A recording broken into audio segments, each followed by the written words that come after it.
Welcome in, everyone, to another session with the Second Chances. Now, before we get into it tonight, we're going to start, as always, with our thank yous. The first of which goes out to Critical Role for creating such a amazing world for us to play our characters in. Specifically, we have been using the Explorer's Guide to Wildemount. And also like to give a thank you to Reliquary Records, Critical Role, and Dungeon Glitch. We use music from all three of them through Spotify, which you should go and check out and use for your own games. With that, let's get into a bit of a recap here. The Second Chances, having went to Zadash to look in on Leo's sister Halesna and her friend Triv, found out that they were in the care of the Gentleman, the crime boss of the Myriad in Zadash.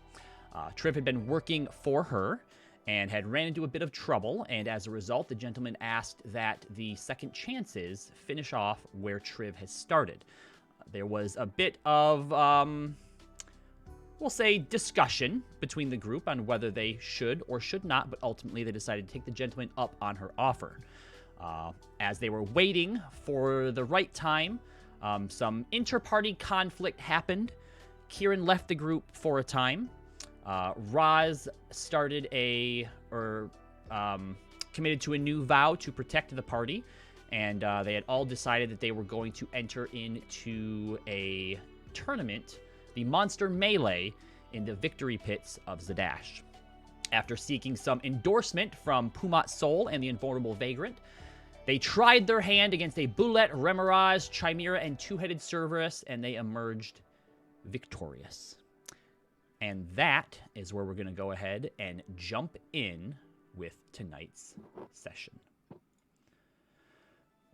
So as Maeve lands the final blow on the Remirage, her two arrows simultaneously piercing through one eye, through the brain, and out the other, it falls to the ground as the entire Victory Pit, this massive 5,000-person coliseum, erupts in cheers all around you. The Pumat Souls as well can be seen on their feet, clapping their hands, doing some prestidigitation to make it a bit more festive. As you see from each of the doors now, various types of people coming out now to clean up or do away with the beasts' carcasses in whatever fashion they do. And are also kind of ushering you off the way that you came at the same time. So you are led back into the waiting room of the Victory Pit as they clean up for whatever the next match is. And I don't know what just happened to our music. Uh-oh. It blinked for... I still hear it. I still hear it now. Okay, there we go. Just blinked for a So, moment. floor is yours as you are welcomed back into the Victory Pit waiting room. Kara Greywolf is there waiting. Nice, long, slow clap from her. You were a bit quicker with dispatching them than I had anticipated. Next time I will account for that. Roz kind of gives a sly grin over at Zana. We'd have been a little quicker, but someone ran out of ammo for that last shot there. You wish. Kara throws you a hefty bag of gold. And then takes from her, off of her head, you notice that she's wearing a pair of goggles that seem to be made out of a dark steel of some sort with sort of long, angular eyes that remind you, very reminiscent of a bird. And some of the metal kind of comes down around the cheekbones and down the nose, and she tosses those to you and goes, think of that as a little incentive, an added bonus to come back and try again.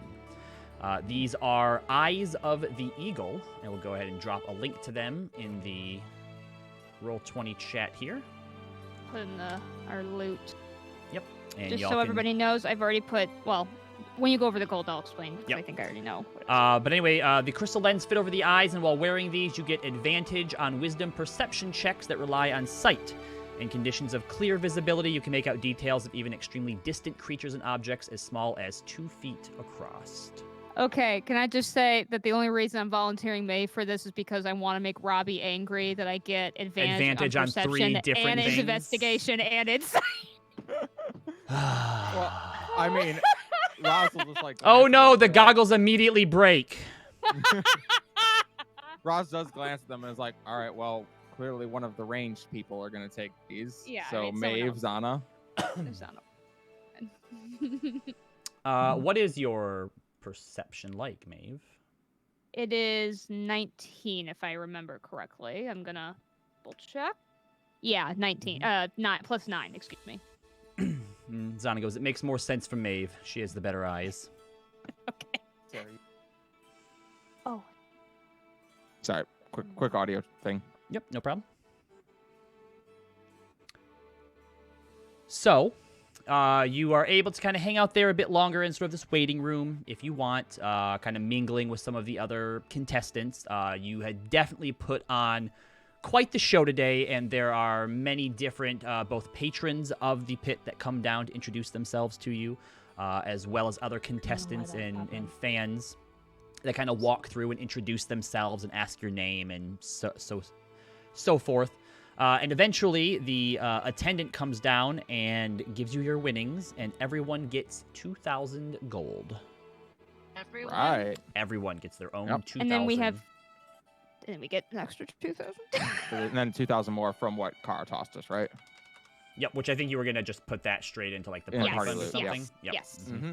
Yep, so I got 2,000 party loot, and then everyone individually has 2,000. If anybody wants to give their gold up to the party loot, please let me know. Hey. I don't think You do anybody not wants have to to. do that. No, it's Over my fine. dead body. Mm-hmm. Sometimes people... Want to put a little bit in there. Yeah. You know what? Zana will chip 200 into the party loot. Aw, thanks, Anna. Okay, let me... All right.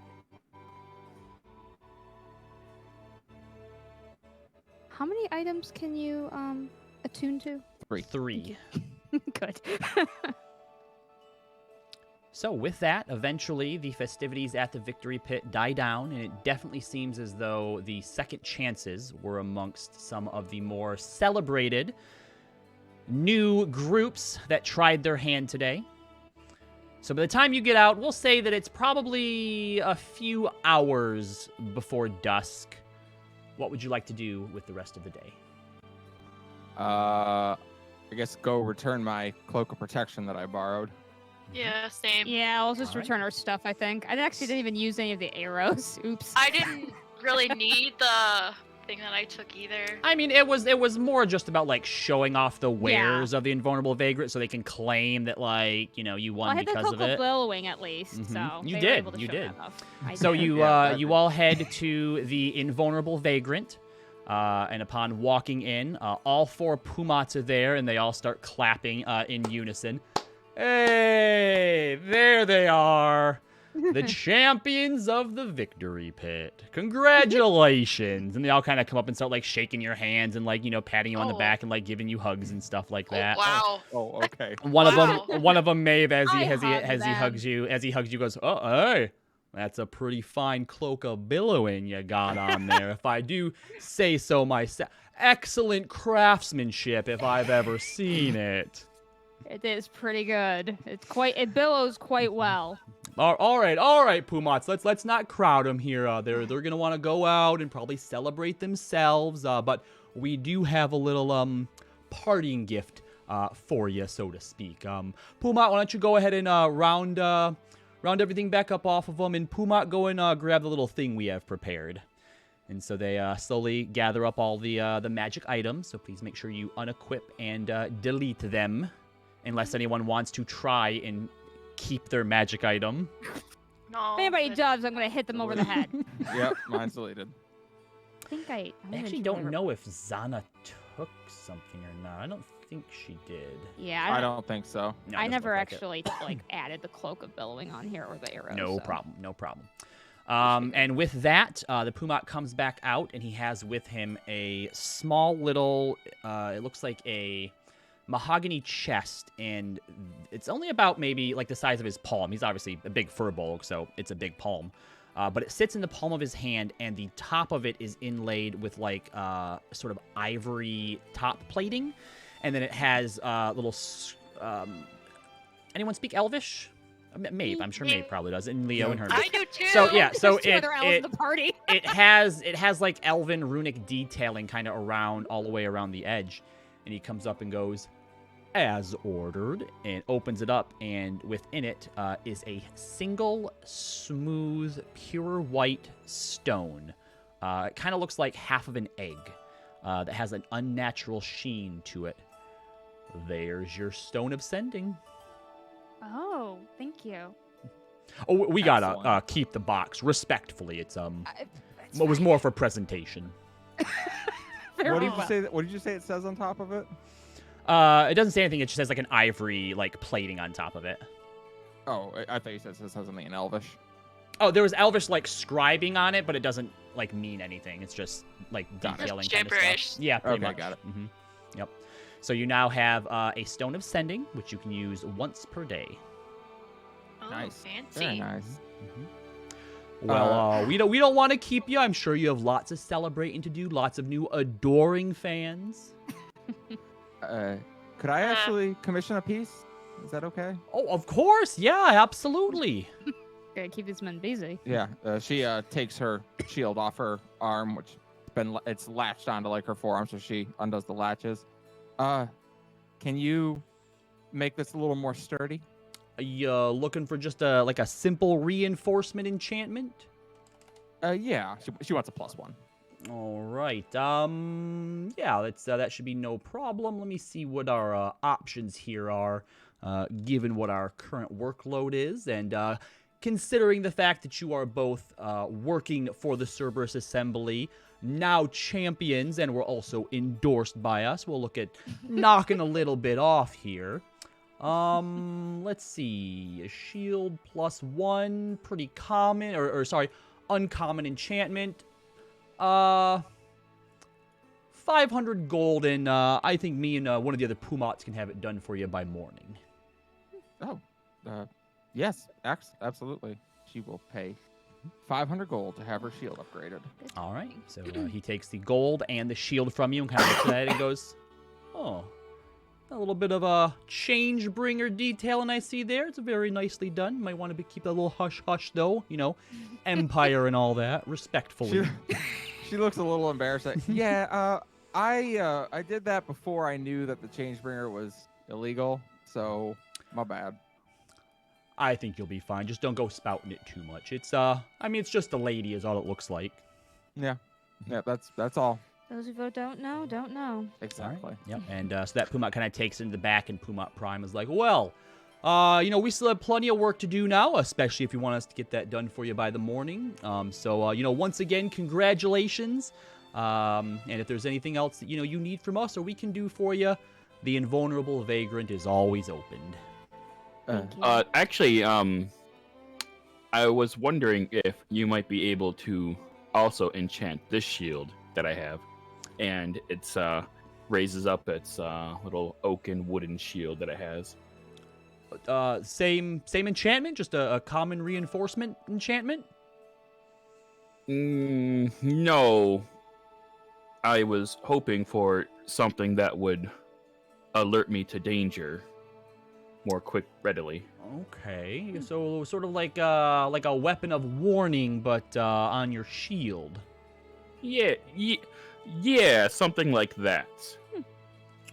Right. Well, that is another uncommon enchantment, so it is doable. Oh boy. If you need it by morning, it's probably going to cost a little bit more because we're going to have to put a few more hands on deck to, get it done in time. But if you don't mind waiting an extra day, then the straight 500, just like Rosalind paid, would be the standard fee. I'm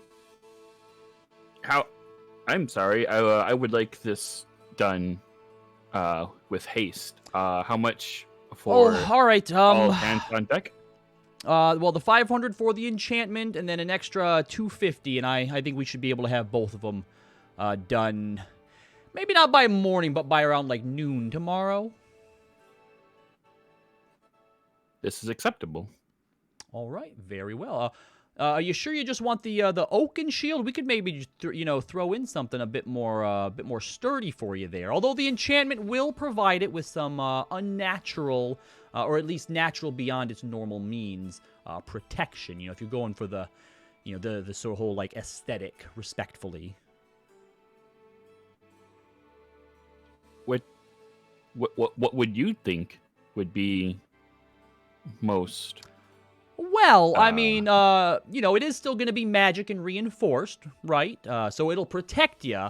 But, the oaken shield compared to, like, what your friend Rosalind has here with the iron shield, but some people, they sacrifice a little bit for the glams, as the young kids say. And then you hear from back in the beaded curtains, one of the Pumont sticks his head out and goes, fire emoji, fire emoji. Damn it. I had not considered this course of action. Yes, please do that. It would be most Gucci. So, sorry, did you want it on your shield, or did you want a new metal shield then? Please give me your most fire emoji shield that you have. All right, no problem then. Well, I mean, actually, I guess in that case, you don't even really have to wait for it. You can just buy it right now, and we'll just give it to you. Oh, no. Even better. All right, so he takes the 500 gold from you and kind of goes back behind the curtain. He comes back out with a pretty simple sort of metal buckler. It's a little bit bigger than the shield that you have and fits, easily onto your arm. There's no, like, detailing on it or anything like that, but it is of the utmost quality. Wonderful. And Leaf is just going to hand over 1,000 gold pieces. Leaf, that's a bit much there, buddy. It is customary in human culture to provide a tip for exemplary service. Not 200%. That's fair, and we appreciate it. But this is far too much, and he gives you back. I could take 450. a ring of protection for that extra 500. Ring of protection. How much is a ring of protection? Well, ring of protection is a little bit more than the 500 there, but if your friend doesn't mind splitting the difference with you, then we can absolutely figure that out. I'll pay the difference. All right, let me double check this real quick. Why, by this point, I don't have the magic item pricing. Pasted somewhere on your wall. Yeah, is Literal beyond wall. Me. There we go. Xanathar's Guide to Everything. Magic items. Unless they have a ring of champions ring or whatever. What is that? It's like a ring of protection, but it gives you +1 to your attack rolls. Oh. And if you take 30 hit points, you gain 10 temporary hit points. All right. So you watch as he goes, and he picks up a small ring box beneath the counter and kind of puts it up there. Then he takes out an abacus and kind of starts, like, sliding things back and forth. All right. So the 500 gold that Leaf put on there, take into consideration, I will say 500 off for being sponsored by the Invulnerable Vagrant in the Victory Pits. We'll say another 1,000 for being part of the Cerberus Assembly and working under them. And the total then comes out to 2,000 for the Ring of Protection. Those are expensive. Unfortunately, the Ring of Protections are considered rare enchantments, in comparison to the uncommon that we're putting on Rosalind's shield and Leaf's here. So, yep, it starts to get up there, but with all that you're getting here, you're basically getting it half off. So it's respectfully a very good deal. I might have to put this one on layaway. I'm sorry, sir. It's no problem. I understand. And he hands you your 500 gold back, Leaf. Oh, thank you. Is there an armor smith in this town that you recommend? Oh, sure. Little Jojo. A lot of people don't realize the good work that they do on account of judging a book by its cover, if you know what I mean. But little Jojo creates some of the most enchanted armor and arms that you see here in the shop. So actually, if you head on out of here from the Invulnerable Vagrant, go up around the corner like you're going to leave the Penta Market, you can find her at Big Guy and Little Lady's Workshop. It's just around the corner and out to the left. You're going to want to go down the second alleyway you see. Not the best location, but some of the best places are the hardest to find. All right, so left out the door, second alleyway I see. Robbie, would Pumat's place have this moon sickle in its inventory or no? A moon sickle, you say? First thing I'm going to do is bookmark magic item prices. Yeah.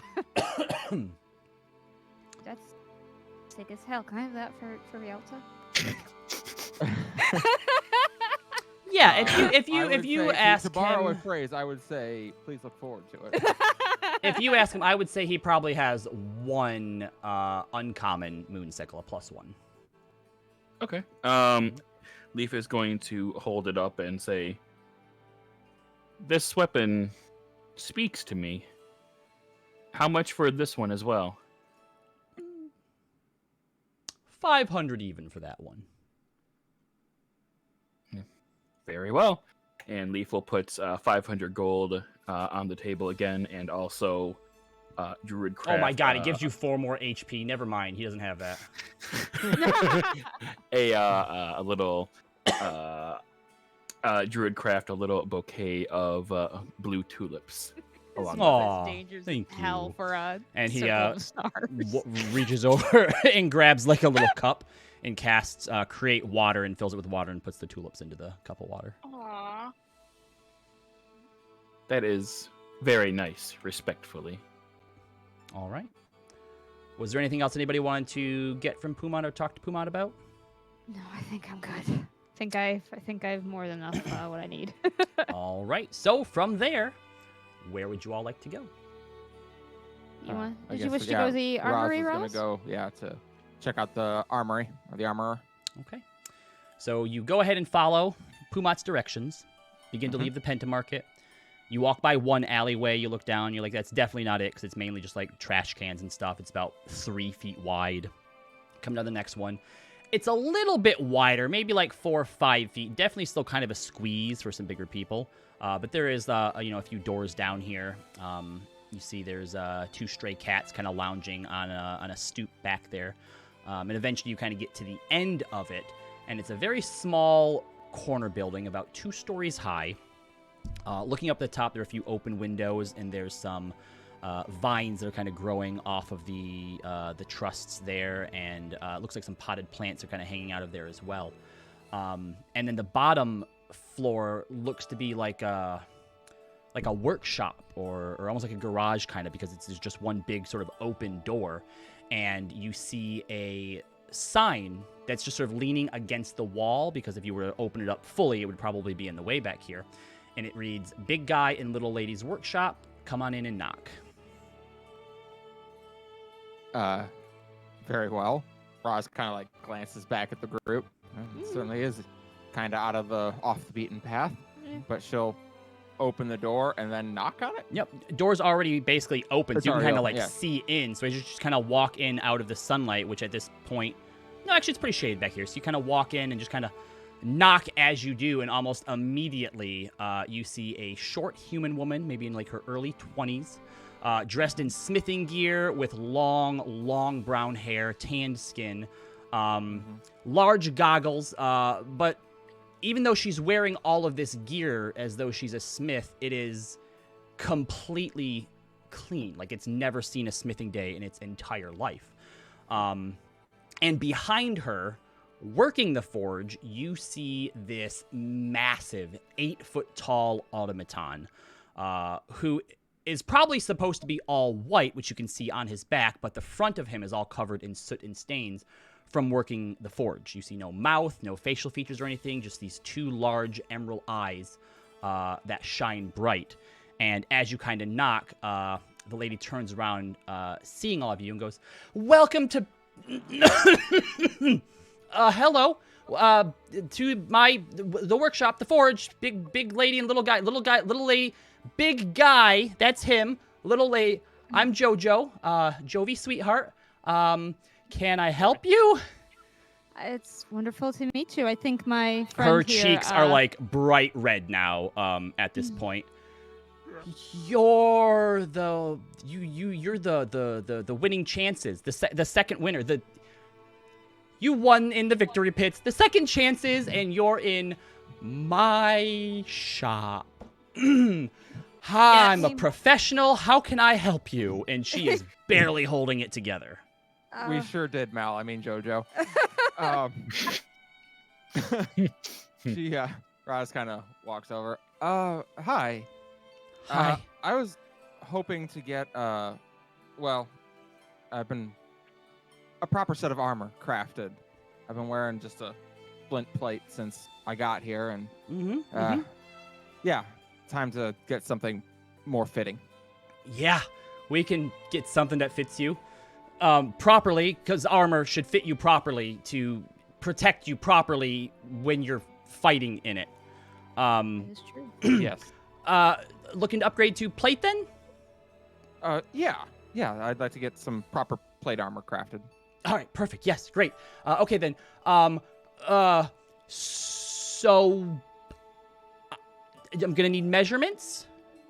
I would presume so. Yes. Okay, that I can't get when you're wearing the armor you have. You need to change, Roz, darling. Mm-hmm. I'm aware of how this works. Yeah, I know. Okay. Is there a room I can do that in? Oh, yeah, of course, because why would you take off your armor in front of everyone? That's a normal thing to assume. Follow me. And there is a ladder sort of off in the Fine. corner that goes up, you assume, up Sure. into sort of the loft area above. So she climbs on up there, and you can follow up there as well. And when you get up here, it's open just like sort of down below. It's kind of like just this giant open loft, and there are plants and flowers everywhere in here. It's very stark contrast to the smithing workshop that's downstairs.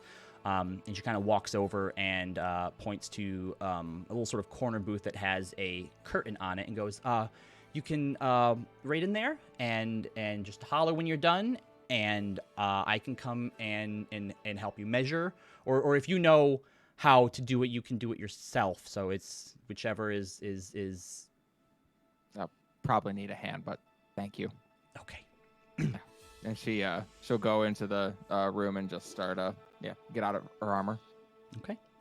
And eventually you kind of come out, and she has a little notebook and a quill ready and some things to measure you for. And it is charmingly awkward, we'll say, as she takes all the proper measurements. And it's about probably 10 minutes until eventually the two of you come back down. You're able to get back into your armor. Okay, so for the winners of the Monster Melee, I am very honored is the word I was looking for to be able to do this for you. So I will even knock a little bit off if you don't mind me telling people that I made armor for you in the future. Not at all. If you want to put your the symbol of your trade on there, I'll happily display it. That'd be great. It'll probably take me a day to get it all worked in done. So if you come back tomorrow night, I'll have it for you, and you can, if you don't mind paying half up front and then half when you pick it up, it'll be 1,000 total. Yeah, absolutely. And she'll reach in and take out 500 gold pieces, and kind of glance down. You're planning to make it from steel plate, I presume? Yes. If you have anything special you can throw into it, I've got an extra 500 gold I could spend. Did you have anything in mind? She tries to think back to like what there would be in her world. I don't know if you have any. Do they have mithril in this world? Is that a thing? Mithril? Do I know what mithril is? Mithril is a thing, yes. But it's super expensive. Well, it's They have- also usually Rare.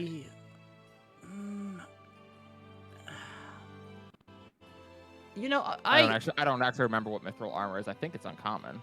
I might have a contact. If you don't mind leaving the extra 500 here, I'll see what I can do. And if nothing ends up coming through, then you've paid the whole thing. And if it does, then, you know, Great. I guess you'll have a little bit of a lighter weight plate armor for the mithril. She'll put down a full 1,000 then, and Okay. then I'll have 500 more to on pickup. Also, me and Hermia get an advantage from Zod from earlier. Oh, nice. All right. Okay. Alrighty. All right. Did anyone else want anything? I use mostly light armor myself, and bow and arrow, so I don't think I have anything. But you have a lovely forge here. Thank you. I don't do much of the work, obviously. Big guy does. Well, but you design it. I do. Do you have any silent armor? That'd be awesome. I mean, well, if I find the mithril is lightweight enough that it doesn't make as much sound as other armor. So But I don't think you can make light armor out of it. Yeah, I don't do magic stuff. I don't know if you know the Pumat Souls and the Invulnerable Vagrant, but they do like enchantments and stuff. So if you're looking at like making something like really quiet, like magic enchantment quiet, that'd probably be your best place to go. You're expensive though. Yep. He is expensive, but premier magic shop here in Zadash, and honestly, all of the Empire as well. If it wasn't for him, we'd probably have a Gilmore's Glorious Goods here, but I feel like that's mostly like a Teldore chain. Query, do you have any adamantine? No, that is unfortunately a bit above my price range and in scope when it comes to securing materials. But if you ever find some, I would love to be able to work with it. I was gonna say, we didn't earn that much money, did we? I mean, adamantine's also just uncommon, which I was informed of in Scholar Rain actually, because I thought it was rare too. Where would one find adamantine ore? In the ground? I don't know. I'm not a geologist. Accepted. All right. Well, what is your big fella's name? that's Big Guy. His name is Big Guy? Yeah. Big guy. He's a big guy. He is indeed a big guy. Does he talk? No, he's not sentient like your friend here, which is really cool. It's the first time I've ever seen one who can talk on their own. He's just pound stuff, and this whole time he's basically just been there like hammering at the forge. Say hi, big guy, and he kind of stops and turns and waves, and then goes back to hammering again. Oh.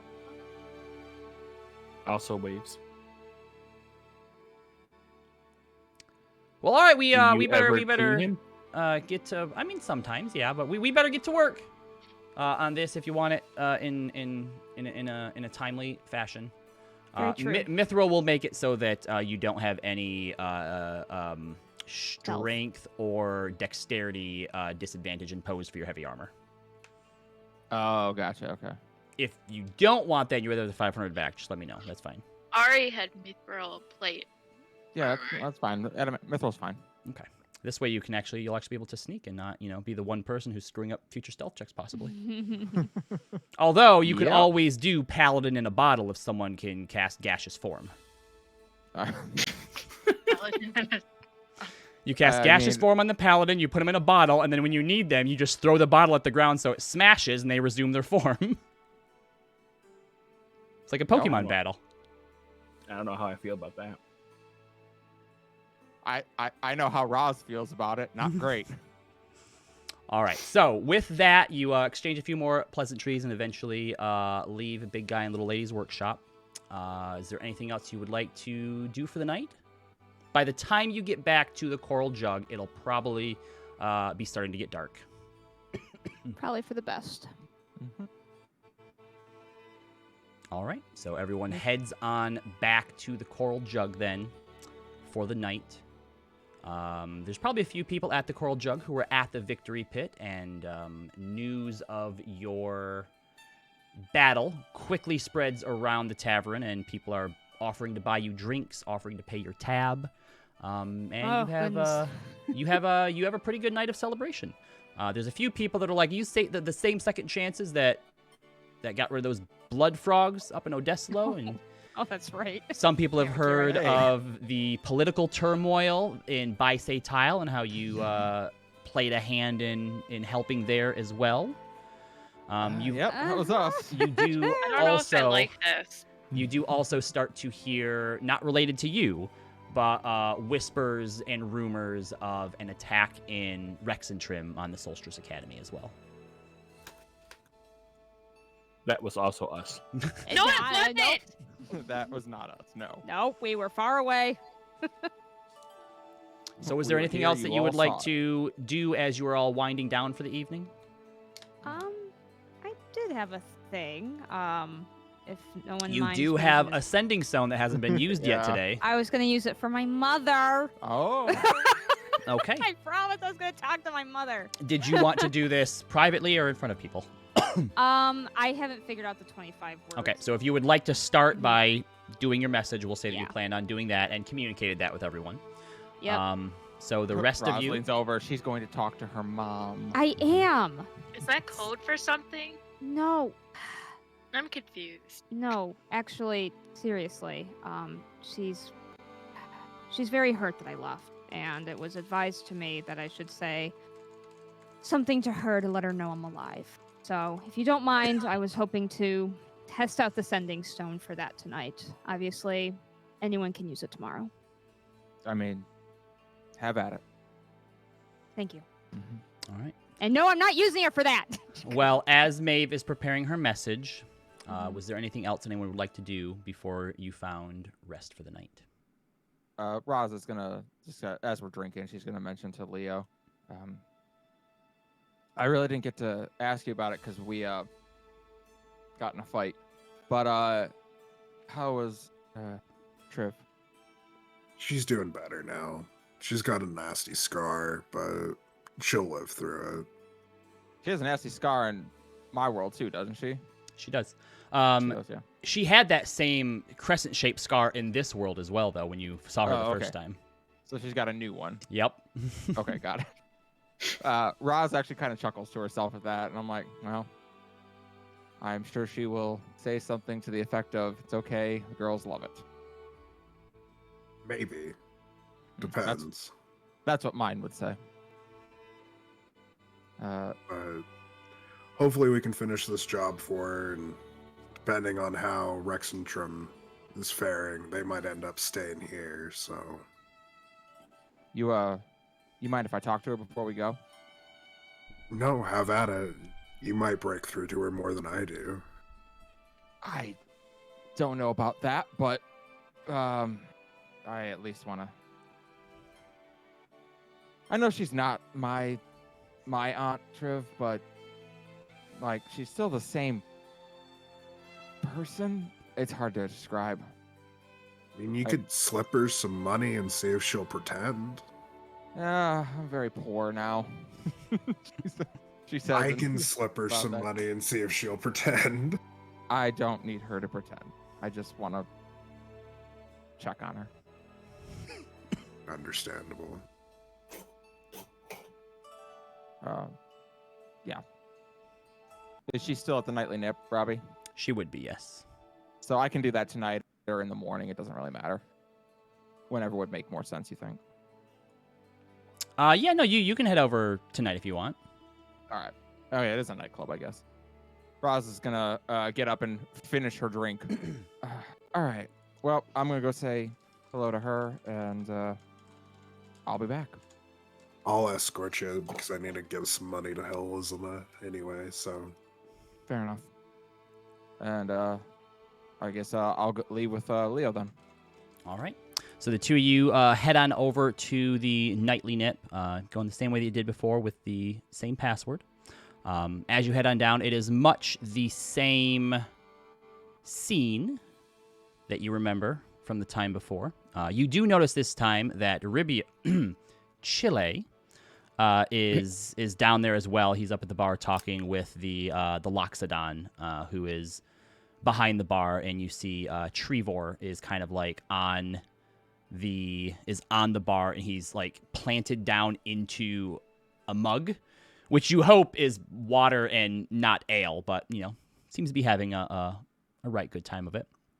You do also notice that the gentleman is sitting in her chair and notes your entrance.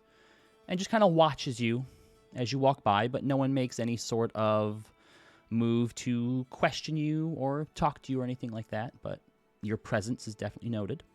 And you walk on back to the room, Leo, where Triv was before, and you can hear soft voices on the other side. And when you knock on the door, Helesna opens up, and you see Triv is sort of sitting up, and they seem to have a few drinks in there. Go ahead and make a perception check for me, just right off the rip.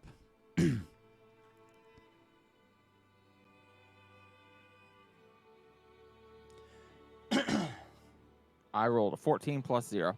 Okay, Leo. Perception 18. Okay, your first thought when you see sort of like small shot glasses and stuff like that is drinking, but you also know that Helesna doesn't drink and wouldn't let Triv drink while recovering. And you don't smell booze, but there is a very faint hint of like a chai tea kind of in the air, and it seems that the gentleman just probably, at least down here, doesn't have a proper tea set. Or at least one that she wasn't willing to loan. And as you open up, Helesna kind of is surprised to see both of you and gives you a hug and goes, did you finish the job already? No, we went to the victory pit and we won. I was bringing you some money. Oh, good. And you have all of your limbs and Yeah. no new scars? Nope. Roz, did you get hit? Roz glances down towards her midsection where she took a hit for over half her HP in one go. I did. She's fine, though. You don't See, look- she can walk. You There's don't no look- bleeding from the ears. Yeah, you don't look any worse for wear. Well, come in, join us. And Yeah. as you kind of come in, and there's a few stools around that she kind of pulls up, and Triv just kind of nods to you, Leo, and goes, Roz? Am I remembering that correctly? Yes. Yeah. Roz is. That's fine.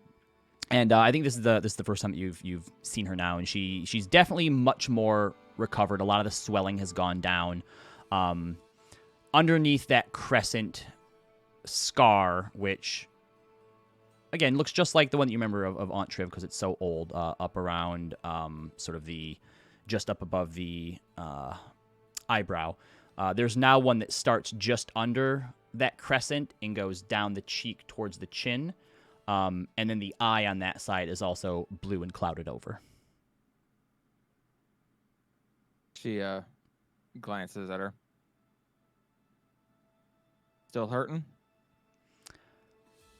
A little bit. There's some soreness that would go away if I had something more than tea. And she gives a look at Helesna. And Helesna goes, someone told me that the pain means that the healing is happening. And Triv goes, well, that person sounds like an idiot. I've heard that quote before, haven't I? Yeah, probably from Triv. Yeah, I feel like I've heard that one before. But so Roz kind of chuckles at that and nods. Well, my world's you would think that scar looks sick as hell, so. Right. The other me. Right. I mean, that makes sense. If it's another me, it makes sense that I would agree with me. Yeah. Hey, Leo, you mind giving us just a minute? Yeah, and I pat Triv on the shoulder, but I want a Who sleight of looks hand. concerned? Oh, you just I'm sorry. You're gonna try and sleight of hand Triv. Okay. No, I don't want to steal anything. I want to place something. Yeah, no, that's to fine. her. That's fine. Let me go My and open. flask. Let me go and open up my level 11 Triv sheet here. He wants to give her alcohol. No, I'm aware. Her perception Okay. is not as high as I thought it was. All right. Well, yeah. Well, I mean, it just depends on if she notices or not what she'll do. So, go ahead and make your sleight of hand. Oh, nice. 13 plus 8. This Okay. is shock you, but Roz doesn't notice. Okay. You could have handed her a boulder and Roz wouldn't have noticed. So you kind of pat her on the back and, with it and drop it behind her, and she kind of puts her hand back in and grabs it. And as you're leaving, she goes, Leo, I know we don't always see eye to eye, but I do appreciate everything that you've done for me. I just want you to know that I get more entertainment out of it this way. And she goes, Helesna, he just gave me this, and hands the flask over to her. And she reaches out and snatches it and then pushes you out of the room. And as the door slams behind her, you can hear her chewing Leo out in the hallway. Such Got it. betrayal. Roz laughs very heartily because, yeah, that seems about right. And That's- Triv laughs too a bit, and then kind of like, after a few seconds of it, she kind of like dies down and is kind of like holding her ribs a bit. All right, kids. Roz is So, gonna- what's going on? Roz is gonna first be like, well, all right. First things first. She kind of is gonna reach out and do like a lay on hands and try and like throw 20 HP into her. Helps. Yeah. So this isn't gonna make any sense to you, but I think it. Well, a long time ago in my world, when you first joined my family, I mean, it was long before I was part of it, but my worldview was having a really hard time, and my Aunt Drea gave you a dagger of warning as a way of letting you feel safe, I guess. And it helped you for a while. And when my mother joined, they had just saved her from a really, really bad situation. And she was also having trouble. So you gave her that dagger and it helped her. And later on, when I started adventuring, she gave it to me. And, well, particularly if you're going to have some trouble seeing out of that eye, she reaches back into her belt line and takes out her dagger of warning and sets it on the table. I feel like you're supposed to have it now. She kind of picks it up and looks it over and kind of appreciates the craftsmanship.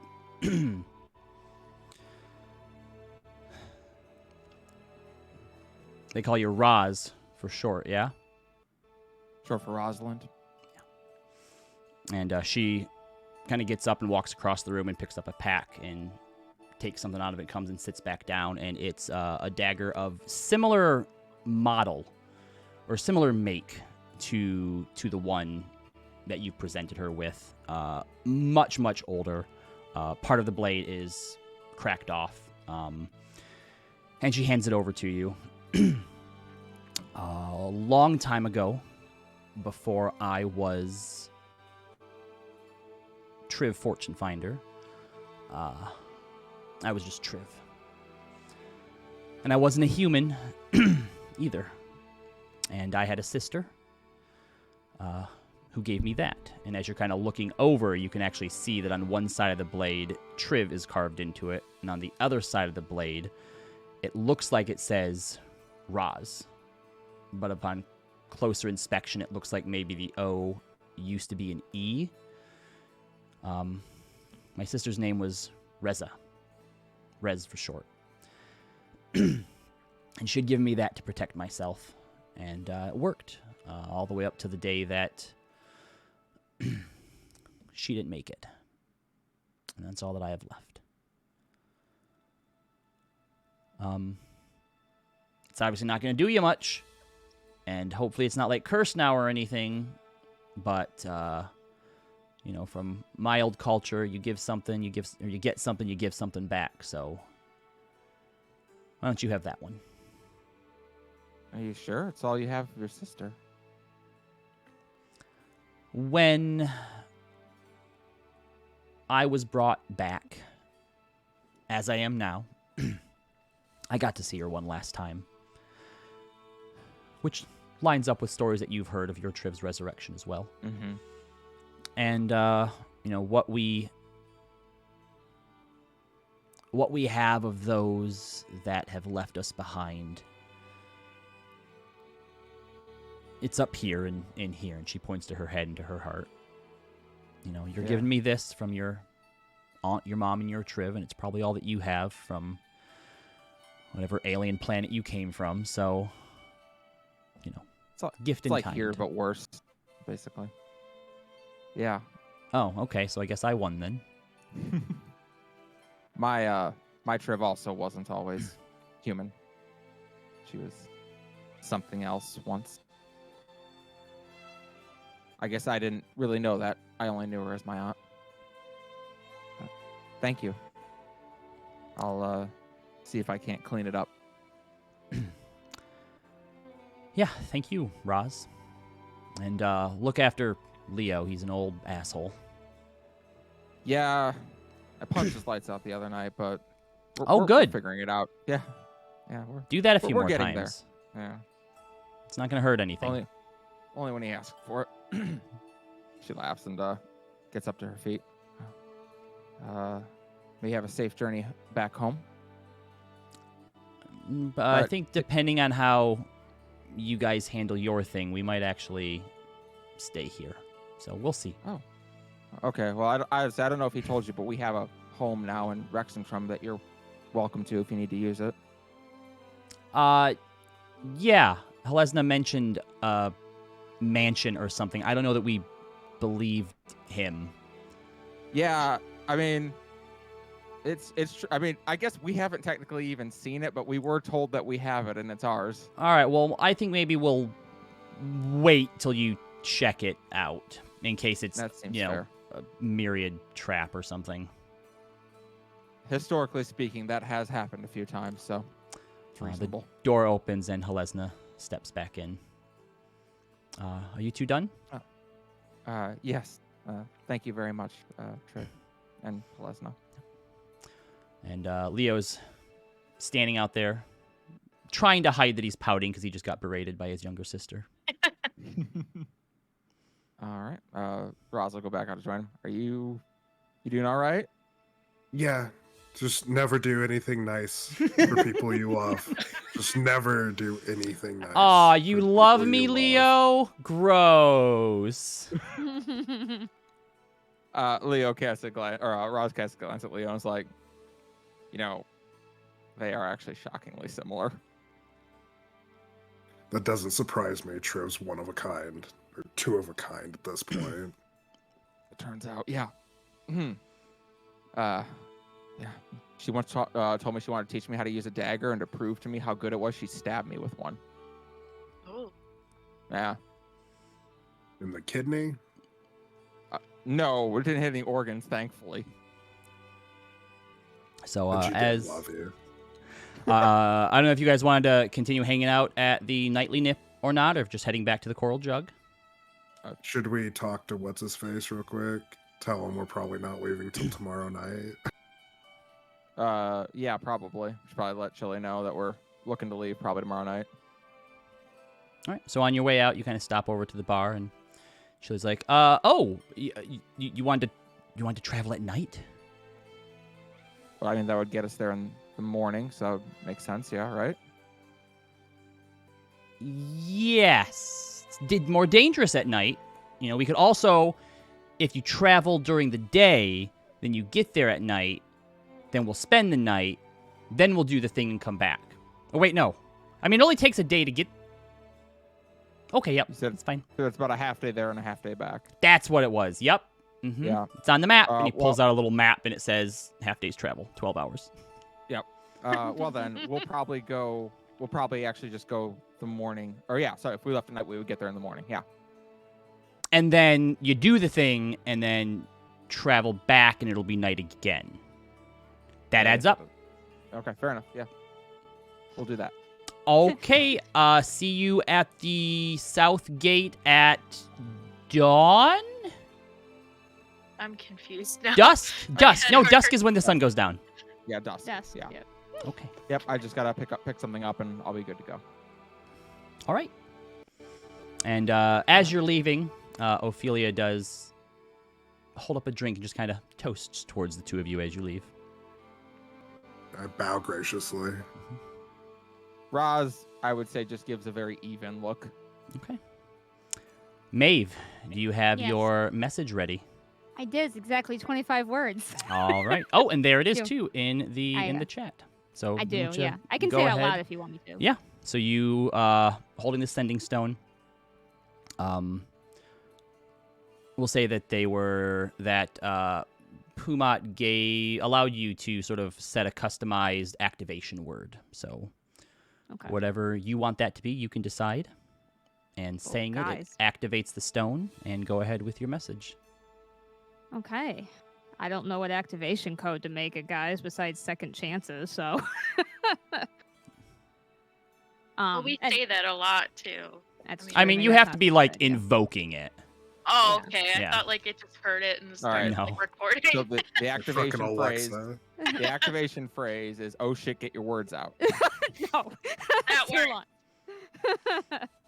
Just gonna say it's take another chance. Okay. So she'll set that, and then she has just like earlier. She has probably written on piece of paper scratched out, and finally says, "Hello, Mother. It's Maeve. There's not much to say. Or sorry, there's much to say, but I'm safe and I'm sorry. There's much happening. I can't go home yet. I love you."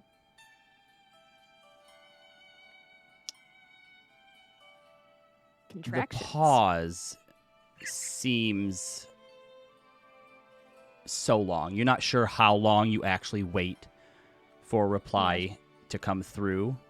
She's pacing. But for a moment, what seems like maybe a half an hour, time impossibly stretches out as you start to think, is she not going to respond? How do you know if someone got a message? They don't send an auto. They don't send a. Why doesn't the magic item tell me if it gets sent or if it misses them? So why doesn't it go to unread? You do hear the stressed, emotional, cracking voice of your mother. Timavra? You're still alive? Please. It doesn't matter what you did or what you're doing. Please come home. We can't lose you too.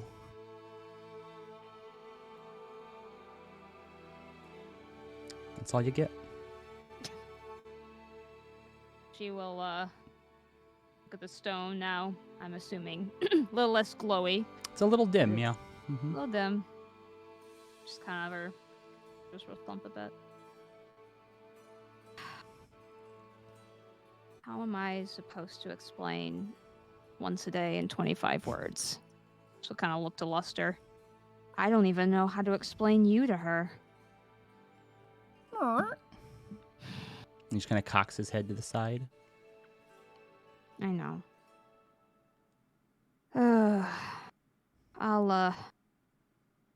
Maybe I'll figure out a way to send her a letter and explain some things later. But what does she mean by lose another? Maybe she'll be happy to. Maybe I should have explained about my sister. Maybe she'd be happy to know. I'll do that next time. Maybe I'll let her know that I'm looking for her and she's still alive and it'll be okay. And then all of this will be fine and nothing will be wrong ever again. And she's gonna put the sending stone in the bag and try to lay down with a huff. All right. If there was nothing else anyone else wanted to do, Hermia or Leaf? Eventually you... Yes? No, I'm just gonna go into stasis mode in my room, and yeah, that's it. Okay. Hermia, your sword does congratulate you on a well-earned victory today. Aw. Mentions that you should talk to Roz when you have a chance to improve on some of the areas that you're still lacking, Like what? but that otherwise you did a good job. What did I do bad in? He just says it's not bad. You can just always improve. Oh, okay. But all of you have a good night's rest. And eventually, morning comes to you.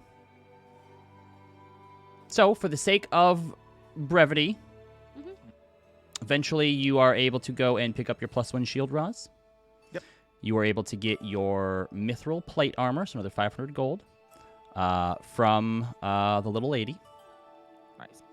And as dusk comes back around, you find Chili waiting for you at the south gate. How do you plan on traveling? Because it's a half a day's journey if you're on horseback, but Chili does point out that you're going to have to go a bit off-road, and the carriage will not make it the full way. Oh. Is there a trust place to hole up the carriage, or is it kind of way out in the open? So kind of looking How at the on map, earth- Chili's wait, like, it's a all right, quarry. so... How on earth is there no way to get a carriage to it? Well, first of all, we're not going to, like, the main quarry, right? We're going Okay. to a part of the quarry that isn't really inhabited anymore. That's why there's a, secret hideout Hey. thing there where people can put stuff that isn't supposed to be there. And it's monster infested, so that's, one of the reasons why it's so good and people don't use it. That'd do it. Yeah. So there are two things we can do. We could just rent a bunch of horses and ride them there and bring them back. Or we can take your wagon and your horses as far as we can and then tie them up. And then, hope that while we're gone, nothing eats them. Oh. Seems like a good way to be disappointed. Yeah.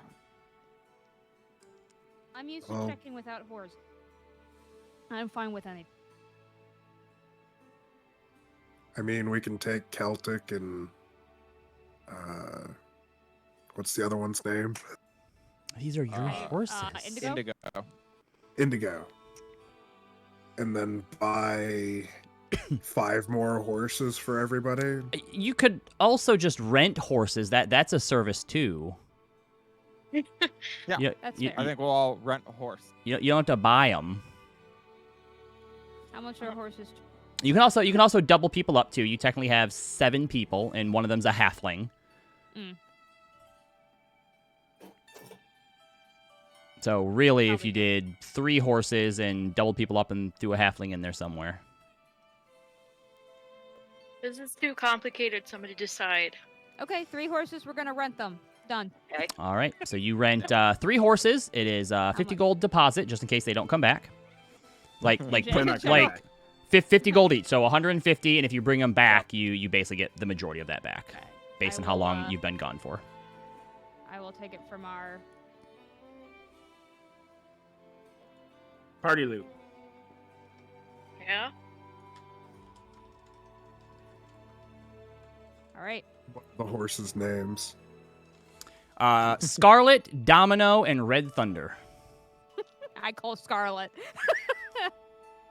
Is it Whoever called wants to Red join me. I Thunder? want Red Thunder.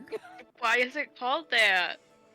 Because it's mostly kind of this like brown, almost sort of reddish hue, but then it has a white mark on one of its hindquarters that looks like a lightning bolt. Oh, okay. I'm gonna go ahead and definitely say good thing. She's got mithril armor, or Roz would definitely need a horse to herself. I'm on Scarlet. Pick your horses. I'll take Red Thunder. That's something cool as hell. Why aren't you taking Celtic? What the fuck? We don't need Celtic. Not. I would say, are we risking Celtic? That's fine. Oh, I thought we were taking 5 horses. in No, we're total. taking No, okay. 3 and we're doubling up, and then a halfling's on leash. What? Yeah, All right. Zana hops up behind you, Maeve. excellent. I'll ride with Roz.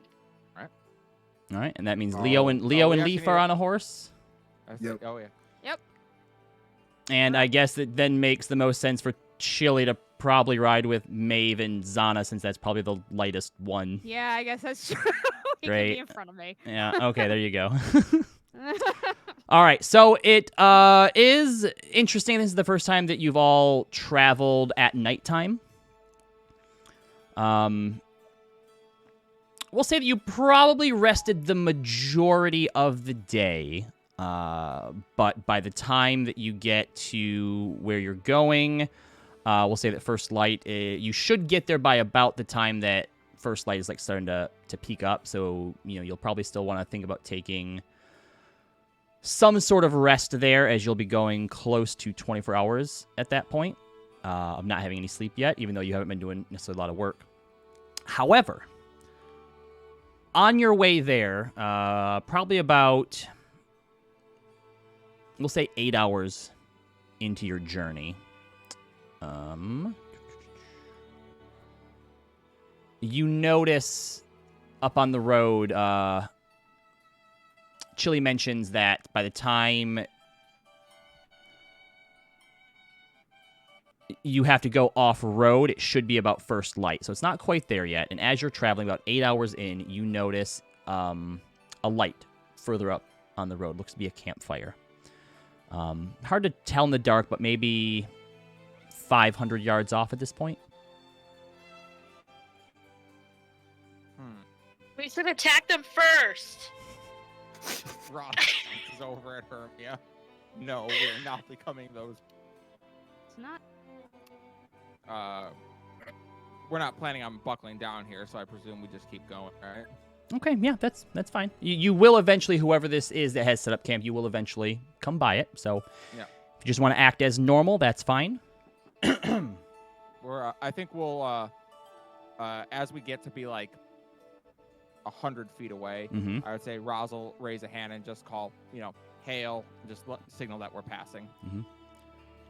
Oh, yeah, hail, it's all fine. You hear a woman's voice. You then hear a man's voice in pain. It's not fine, she burned me! What? You shouldn't have tried to rob me in the middle of the night! What the fuck is happening? Roz, I slow my horse down. Wait, we can't help strangers. So as you get a little bit closer, it's up to you, I guess, if you decide to stop or not. But as you get closer, you do see a young woman seems to be tending to an injured man who does have scars across his face and upper torso. The woman has short blonde hair. It's kind of cut roughly and very unevenly, like she'd probably tried to do it herself. She has striking red eyes that kind of blaze in the light of the fire. She's wearing loose pieces of chainmail, and there's a small mace and a wooden shield that has like deep gouge marks in it that are sitting near her. And she has a holy symbol that's dangling out as she's kind of like over top of this guy trying to like put salves and stuff on his wound. That depicts a woman rising from flames and flying winged into the sky.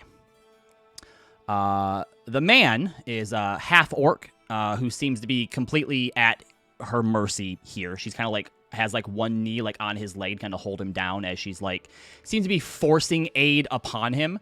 Face and upper body, fresh burn scars that seem to be partially sort of healed.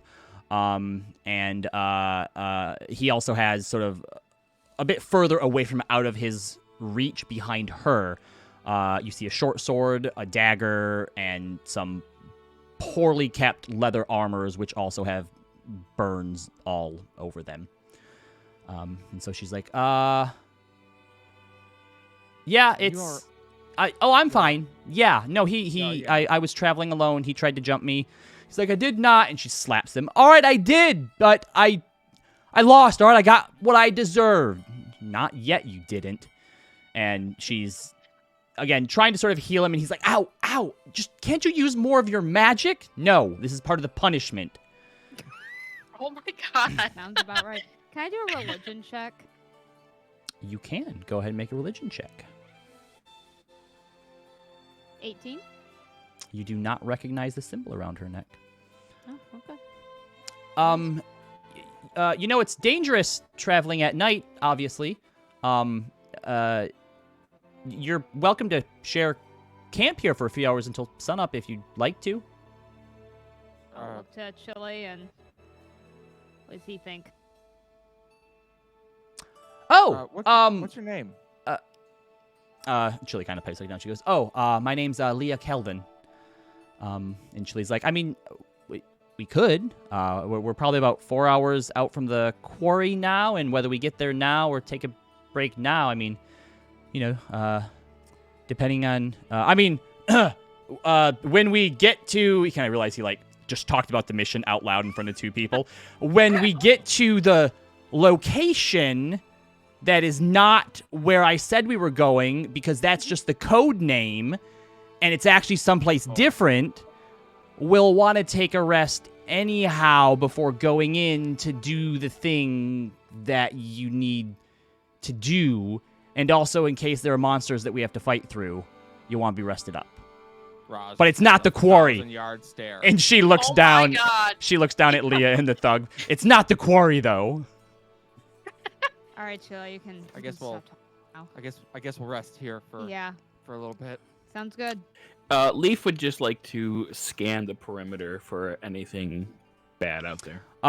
Yeah. So where you are, it's actually pretty open fields here. There's no like outcroppings of trees or rocks or like any place that anyone could hide behind or ambush you from. But go ahead and give me a perception check.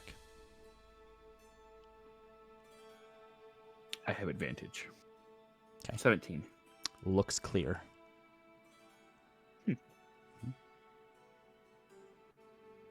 Roz will hop down off the horse. Yeah. So kind of talking with them, you also find out that the half-orc's name is Hallard Kerstock. He is not happy right now. Doesn't look happy. Mm-hmm. Doesn't seem happy. So you all heading not to the Eglin quarry then? So No, definitely not. to Rexentrim? That would be on this road. She is not trying to keep anything a secret at this point. Not like the effort, like. But Long story. we actually came from fighting in the victory pit. Oh, I've heard good things about the Victory Pit. Haven't been myself. I was only in Zadash for a few days before I went north to Rexentrim. I'm heading back down now. What do you do? I'm a... Insight check. Yeah, go ahead.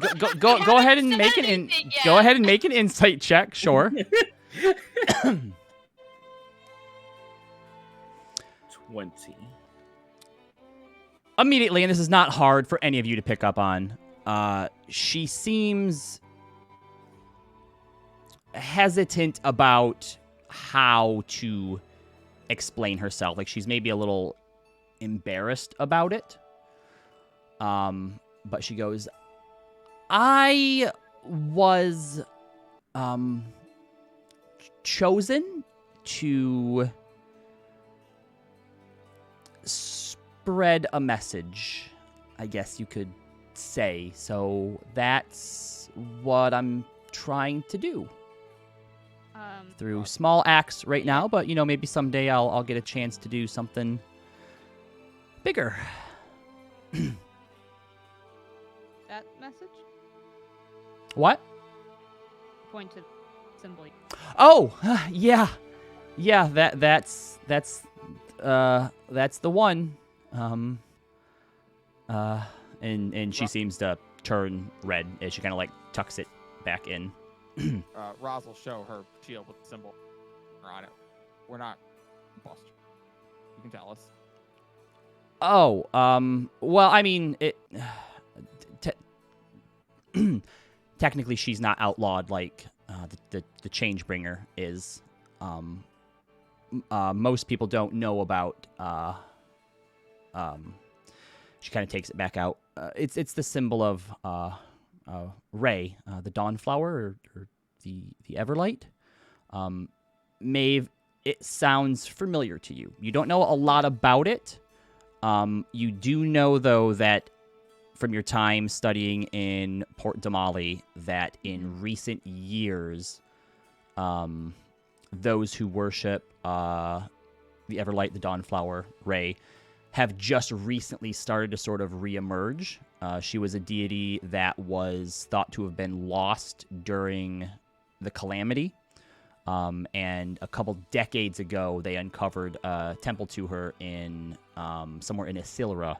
And since then, it's sort of slowly been starting to like rise again, but is still very unknown by general population, sort of in general. Oh, I have bit of a recent reemergence by call my Ye- study. Yeah. Yep. I'm from Dia stock, so I grew up in the Empire here as well. Was trained as a healer and a medicine maker, and she kind of motions over to Hal, and he goes, "Well, you're a shit one. It still hurts. It's supposed to hurt, and if you don't repent, it'll hurt more." And he just kind of Oh. whines a little bit. Sorry, I'm still trying to understand why I was, chosen Were you, for this. Were you able to do magic like that before you were chosen? Because that's No. no joke of a fire spell. No. That comes from the Everlight. When I was younger, when my mom and parents they taught me everything that I know. But we owned an herbalism shop in Diastock, and they ended up dying, and so everything was on me. And then the people that I think killed them came to me to collect more, and when I couldn't pay, they burned it all down, and that's when she spoke to me. You have been through much. You believe me? I mean, I wasn't able to do magic very recently myself, so Oh, that's fair. Suppose I already knew of mine. Too. oh, so God's talked to all of you as well? Well, She never talked to me. That would be new. Yeah, people tell me that I overshare and think that I'm crazy when I tell them that a forgotten God talks to me and that I'm supposed to extol the virtues of her message to help, spread her word. And Hal goes, "Because it sounds crazy." And she turns towards him and kind of holds her hand up, and you see a flame lights in her hand and goes, "In the name of the Everlight, I will cleanse you." I don't Roz think that's punches how the it's half-orc. supposed to work. Roz punches the half-orc. Ouch! Thank you. Have you two met before he tried to jump you? No, I was sleeping and he tried to, sneak up on me, and I don't know what his plans were. I was just gonna take your stuff, nothing untoward or anything. That is still untoward. But he's not very good at it. You don't so. steal from paladins, you stupid fuck. I'm technically a cleric, I guess. fair enough. Same difference. You guys just have different swords or a flail. Roz looks a little offended. In any regard. I mean, So, I can't say whether you're crazy or not, just that, I don't think you're crazy. I mean, I Yeah, don't think I'm well- crazy either. Roz glances at the party for a moment before shrugging.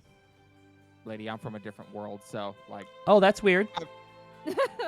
They have walking around demons for some reason. we do, yes. That's- No, I that's- just heard Also kind of You know, scary. I have a No, I talking would- sword, but they can't hear him. Roz, I heard there are walking around you. I actually don't know. Oh, Sorry, Sean, okay. go So on. I mean, it seems like we're all maybe just a little bit crazy. So that makes me feel a lot better. Thank you. How Well, long you- has your god been speaking with you? 3 years. This happened 3 years ago. When they burned down the shop, the flames didn't hurt me, and I heard the Everlight's voice saying that they would reveal the truth to me, and I was able to walk through them. And so I've just been kind of traveling ever since and just understand why me and what I'm supposed to do with them. Hey, wait a minute. You said you just came from Exandria? Yeah, well, I've been walking, so I mean it's been a minute, but yeah. No, but recently. Hey, weird question. By a bridge near Druvenlode, was there a shrine still standing? I believe it's pronounced Druvenlode. But yes, there was. I'm not from around here. But it is still standing though. Yeah. Mm-hmm. All right. Roz seems happy. All right. No one's like kicked down. Yeah. So it's difficult as she looks over towards Hal. She's all about redemption and being born again, and in defeat we're always born anew if we choose to learn from our shortcomings. Hal. So trying to do my best. Roz looks at Hal. What did you learn? Not to steal from people in the dark. Or at least be better at it. Hey, Roz, no. I think that's the wrong message. that is the wrong message. That's fair. But it is an important one.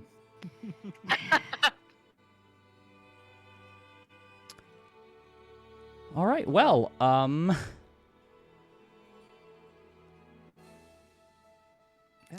Chile kind of raises his hand and goes, "Nobody talks to me in my head." Aren't you glad? I mean, like, it'd be nice to have some company, but it's fine because I have Trevor. And Trevor kind of like leans people- out and just waves. Trevor's pretty. He What- can't talk, can you- though. I'd be mean to Aw. ask what exactly Trevor is. Oh, he's a sapling. He's a little living tree. Hence Trevor. It's like Trevor, but Trevor. Got it. Now it makes sense. I, Admittedly, I did not get No, I didn't get it until now either. Roz's perception did not catch that one. that was about a tree. Does he aid you, or is he a companion? No, he's just a little guy. Follows me around. He's my friend. Aw, I wish I had one. You have a sword. You have a sword. I know, but sometimes he's mean. And he doesn't walk around. We could get him some legs, Hermia. I think that would scare people.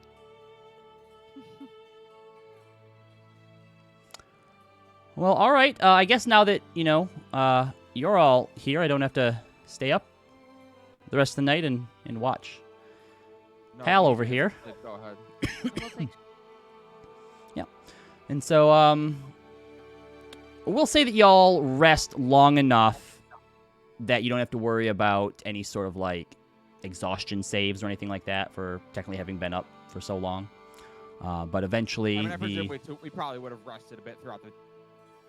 Yeah, easy enough. So eventually, light does come.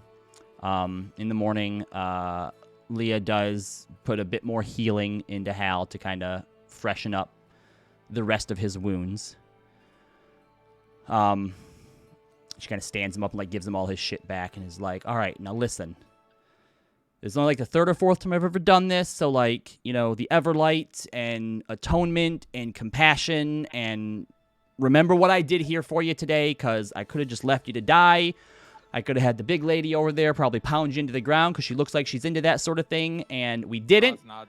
We're sending you on your way so that you can be better and redeem yourself.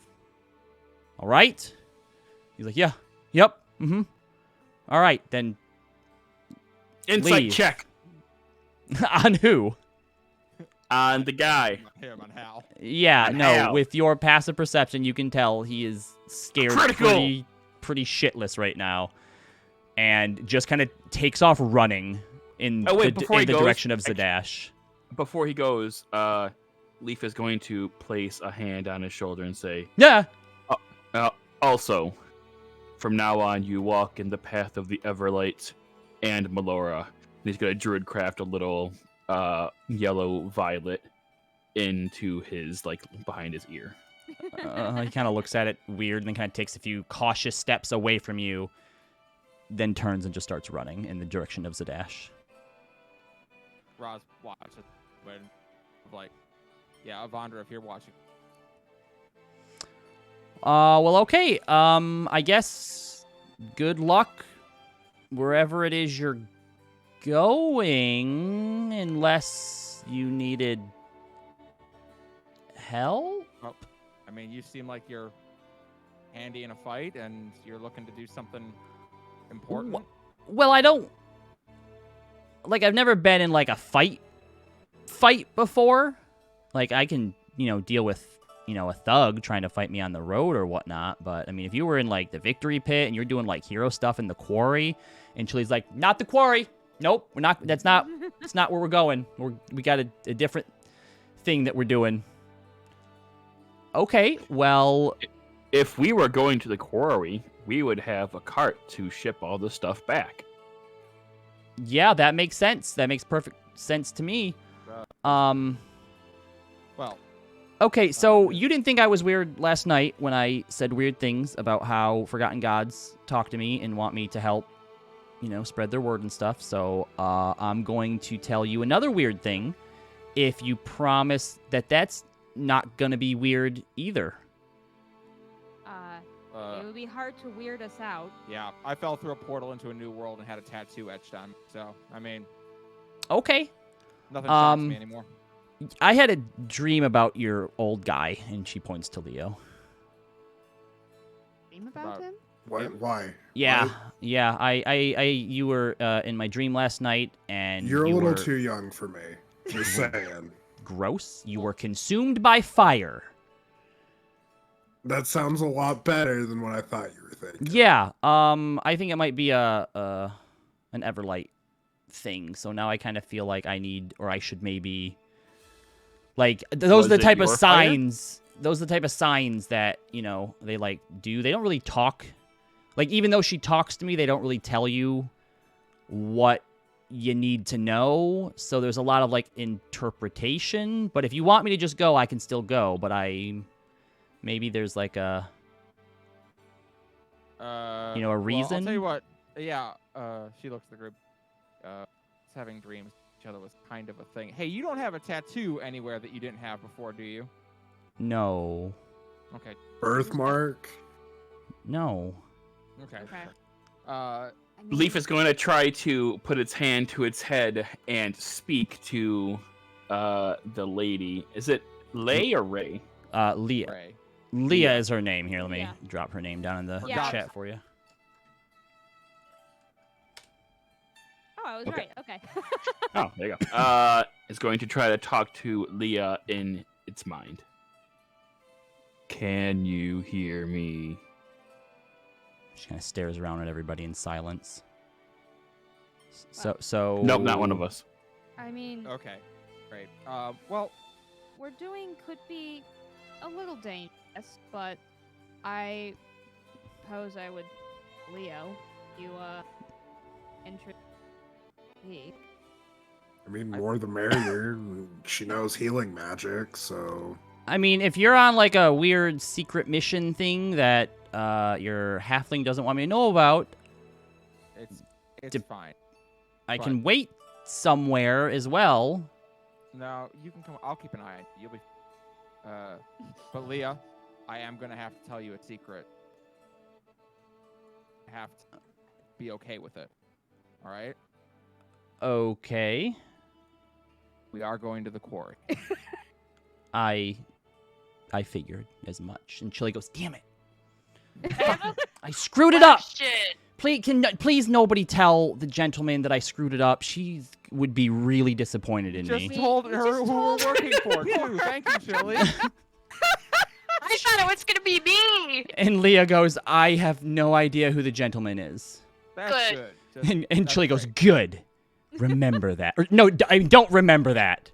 Forget you ever heard it.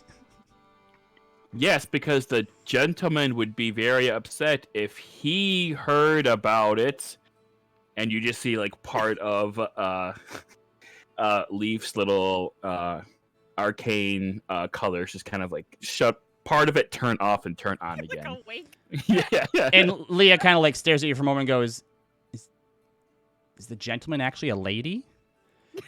No. Her insight check's too high.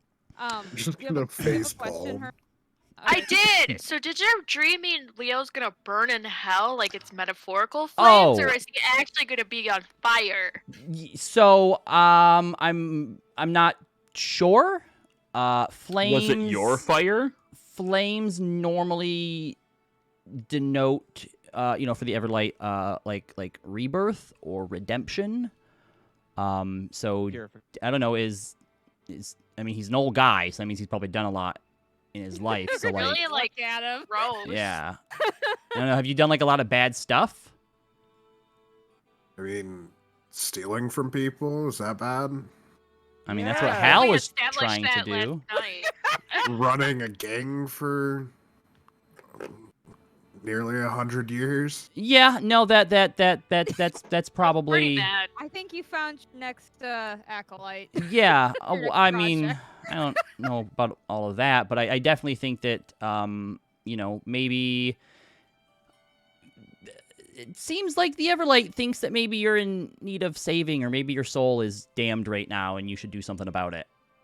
That makes sense. Or Yeah. maybe it could be my magical dagger. And I turn it No. on and it's all flamey. No, I don't think that's it. Well, No? yeah. No. How about welcome? Dangerous. You're kind of Yeah, cutting in and out. cutting in and Yeah. out, Maeve. Are we? Yeah, Maeve, a little Maeve bit. is, yeah. Hold on. A little bit from Roz too, I heard. Hmm. Let me just leaving. Yeah, I've had to adjust volume No, up my a few cameras. times. Any Oh, better? your poor cameras. I think so. Okay. We'll see. We'll see. Um. So, with that, you kind of all gather up. Leah doesn't have a horse, so you kind of walk a little bit of the distance at this point now. We're going a little bit slower. But I mean, again, you're only like sort of 4 hours out, so you get to the edge of the quarry, or at least to a point where you now start to notice the grass in the fields are starting to like sort of thin out a little bit. There's a little bit more rockiness and sand, and you can actually see off in the distance the Edgeland Quarry, this large sort of gorge that sort of spans the entire western side of the road. And you're able to find a small outcropping of trees for the horses. And Chili's like, well, I guess this is probably the best place for them. If we make it back by nighttime, shouldn't be a problem. Probably the worst thing that'll happen at that point is like if somebody comes by, they might just like take them. But they're probably not going to eat them. That's great. If we I have took them, something if we took them to the quarry, they might get eaten. Yeah. I have something I can do. Help protect them. Oh, Okay. I have a bear trap. Oh, A bear trap. what? Well, it's just a hunting trap, so you tell me what. Leah raises her hand. What if the horses step in the bear trap? Yeah. I was gonna put it away. I mean, we'd have dinner when we get back. It's Bill, you want fine. to eat a horse? I kind of feel like if I stepped in a bear trap and I was going to steal something and somebody didn't like immediately pop on and be like, aha, I gotcha, don't steal that, I would just want to steal it even more to make up for the fact that I stepped in a bear trap. Or you'd Yeah. be dead. Also, you'd be like caught in a bear trap, so you'd have to have Well, the but horse to yeah, get but if back it's- to town. If it's one person, Quicker. sure, but what if it's a group of people? Then they just help him out of the bear trap and treat his wounds. Okay, it was just an idea. Like if you so- think Hal's going to come back and try and take the horses, let's absolutely put the bear trap down. I don't know what he's gonna do. I Hal just, has- He's smarter than that. I but- just have it offer because I've literally had this in my inventory since I got here. There's not We really can keep anything I think I can do for them. So I guess we just hope for the best. I got it. And Leaf is gonna walk over and just start druid crafting like a bunch of twigs and bushes, so they're horribly camouflaged. All right, so as Leaf is doing this, the horses also start to eat the twigs and bushes that he's druid crafting, so he doesn't really get very far. This is hard. Aw. Takes a long time. All right, let's get going. yeah. As we start descending down, do you mind if I send him a light real quick? Like, just, like, talk to her or use the sending Yeah. stone? No, I don't know. So I can talk to her. Yeah, go ahead. Yeah. So she's just gonna, as we're heading down, be like, "Hey, I just wanted to want to let you know that Kaylin is looking over my blood. She's gonna see if I have this or not, and then report back to you. But let Mom know I did get tested. She doesn't be Mom up." All right. That's all you hear back. All right. So you travel on foot for probably about another hour. And as you do, the plains of the Zemni fields slowly start to thin out the rest of the way and are now replaced by rocks and rough soil and loose dirt as the Eglin Quarry gets closer and closer. And it isn't too long before you're starting to climb over large boulders and down into small little cracks and crevices. And for the most part, you can tell that once upon a time, there was maybe some sort of path or road through these parts.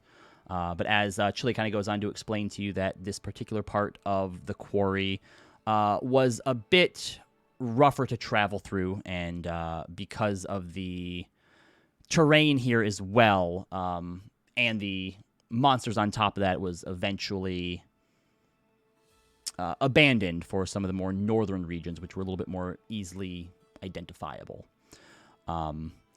As you're coming up to the quarry properly, though, you do see across a large stretch of sort of a small ravine is a bridge. And as you begin to kind of come down towards the bridge, about 100 feet off, it's empty at first. But as you're kind of climbing down and helping one another over some of the more precarious parts of it, at some point you notice that there is now a figure standing at the front of the bridge, cloaked, staring and waiting. Can I try to look at it to see who it is? Yeah, can I? Make an investigation, or make a, we'll say the two of you make a perception check. We both have advantage. Although I don't know. 19. Oh, you're. Okay. The figure seems to be wearing old, dirty cloak. It looks to be patched together from maybe several other articles or garments of clothing, furs on it. It's somewhere between maybe 7 and 9 feet tall and is extraordinarily thin. Chili kind of looks at everyone and goes, "I got this." Oh, Ah, Chili's Roz is bad. going to stay very close to Chili. No. Let me pull my weight. And he's going to start pitter-pattering up towards the figure. God. And as Roz he gets her does, sword out. Chili, no. you watch as the we figure just care kind if of looks down towards him. And they're about maybe 30 or 40 feet off. And you kind of hear Chili. "Hey, I'm Chili. We're looking to get into the quarry." Oh. And he kind of stops like he's listening intently. Kind of he pats his pockets a little bit. And then he comes back. He's like, "All right, I can't cross. Well, you guys can go and try." What? What Yeah, happened? he says one person at a time can go and try. I have to go and look for something. And you watch this chill just kind of like meanders off, still within sight, just kind of like looking around, like looking like under rocks and like between things. Oh, This for the love of the sounds- change breaker. This sounds like a fairy tale. All right, Roz will walk up. All right, Oh, so this thing is on a bridge? it's standing just at the front of the bridge. So as you get there, Rosalind, it holds a hand up. Hail. Halt! You must answer these riddles 3 if you wish to pass over our bridge you see. My bridge. My bridge. If you want to pass the bridge, answer my riddles. Oh. Uh-huh. Taldori swallow. Okay, what is... Riddle number 1. What do you have in your pockets, and can we have it? Can I have it? What can I have in your pockets?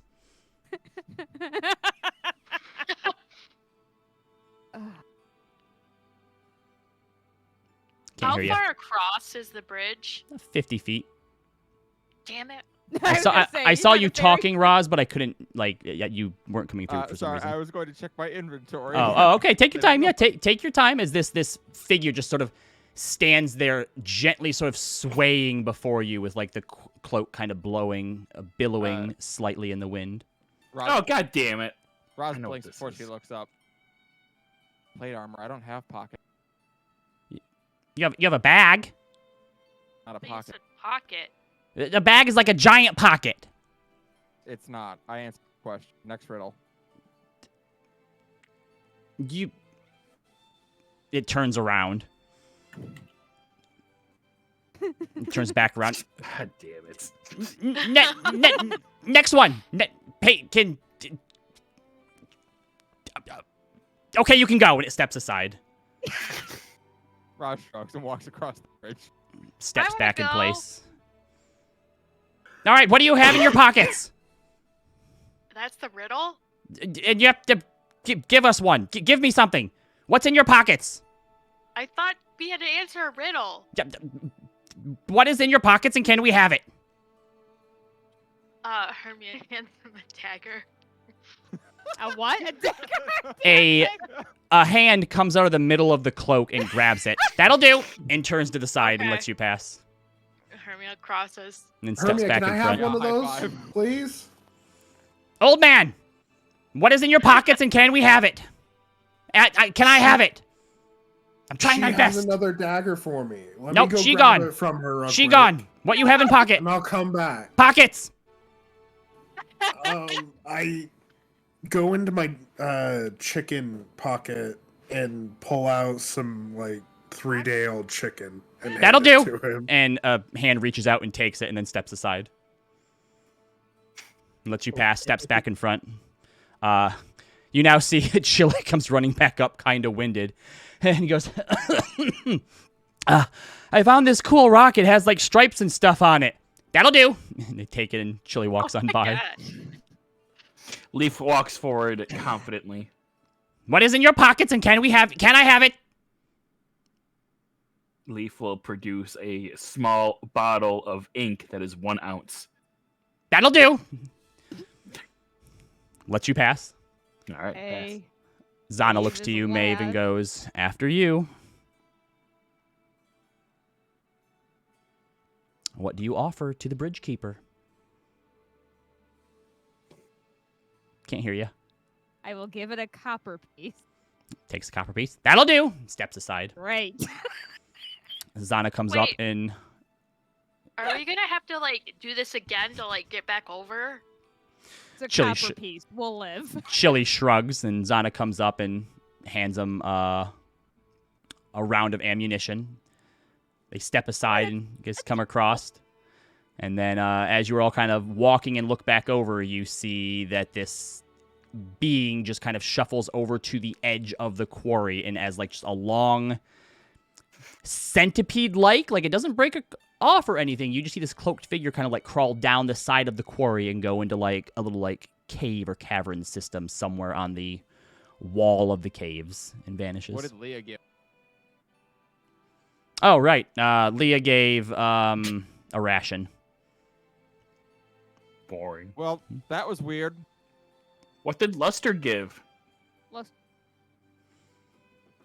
Children... What's in his back pocket? Yeah, sorry. Children under 2 feet get across the bridge for free. All right, I guess we're going to continue onward and not talk about what's happening. Well, that was weird. So, descending now properly into the quarry after following that bridge, you can see why this area has been abandoned. Even with some sections of the craggy, with the craggy cliffside carved into ramps and stairs, It's littered with tangled root systems and flourishing greenery in some spots, but sharp, hard stone structures in others. The cliffside is brittle and flimsy, allowing the roots to grow in a variety of unpredictable ways, turning an already precarious canyon side into an even more dangerous path to try and tame. It also makes it the perfect hunting ground for scavengers and birds of prey who wait for their food to become too tired or too injured. And as you begin the descent slowly now down towards the bottom of the quarry, which you can now see opening up before you, you do notice a few large birds of some sort that seem to be perched on tall boulders or higher parts of the quarry. Can I get 2 perception checks from whoever it is that is keeping watch? I am. I am. Yep, go for it. Wow. I'm doing really bad.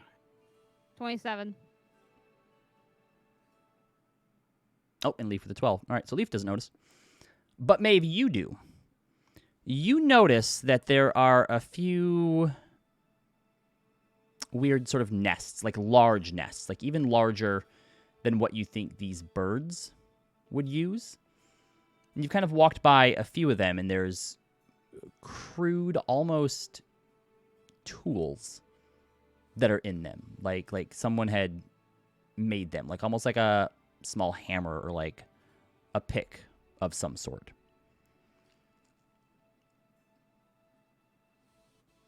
Cannot hear you. I will point this out to the party quietly. Okay. And as you continue to walk down further, maybe Is there like a nest like on the ground next to us or no? there's at least one of them that's actually like ground level that she walks by that she points out to you, yeah. Can I would like to like inspect the pool. Oh, sure, yeah. Go ahead and make an investigation check then. Oh, I'm great at this. 12. So you kind of go through it. You find the tools that Maeve kind of pointed out. There's some feathers in there as well. Other than that, there's not really a whole lot that you kind of really notice. What's in the pool? Oh, sorry, I didn't say a pool. I said a tool, like crude makeshift tool. tools. Yes, sorry. Okay, I'm very less interested now. Yeah, sorry. I thought there's like pools of liquid or something. Nope. Can I get your guys' marching orders that you were coming through here as well? Roz was probably in the front. Yep. Then I think Hermia went across. Yep. Then Leo. Then Leaf. Mm-hmm. Maeve, Zana. Leah. And Leah in the back, who I actually Leah forgot have a token? about. And so I don't have a token for her, but I'm about to find one here real quick. Do you want me to find one for you? Nope. I have one. I can AI generate one. Nope, we do not use AI generation here because it's stealing jobs from artists. Did I say she? I think I said she had blonde hair, right? Yeah. Yeah. Yeah, No, you did. that's Blonde cut hair and red eyes. Yep, that is an ugly blonde one. Let's try this one down here. I was thinking of red hair. Because I- all Everlights are red-haired.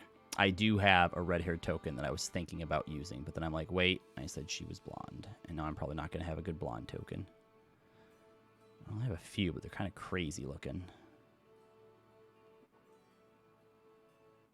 So anyway, as you are walking along, and I'm looking for this, Maeve, you are the first to know. You know, she has red hair now. Sorry. You are the first to notice some sort of like clawing or scraping noises, and you notice little bits of rock falling from above you, and that's when you look up towards. No, this will work. You look up towards where it's coming from and notice that some of the nests up there are inhabited. And you see talons and wings begin to look over the edge. And while you've... Actually, we'll say that you probably have seen creatures like this before when you were coming from the Menagerie Coast up through the Wuyan Gates. Mm-hmm. You didn't have to fight them. They were at a distance, but you were told quite a bit about what harpies look like and what harpies do. And with that, we're going to go weapons, ahead. get your shit out. What? Oh, Harpies, shit, get your look weapons out. alive. There are harpies. So, everyone, prepare to roll for initiative. Why do I not But not have yet. the battle stuff on the right page? Hold on. I am waiting. Dagger. Daggers.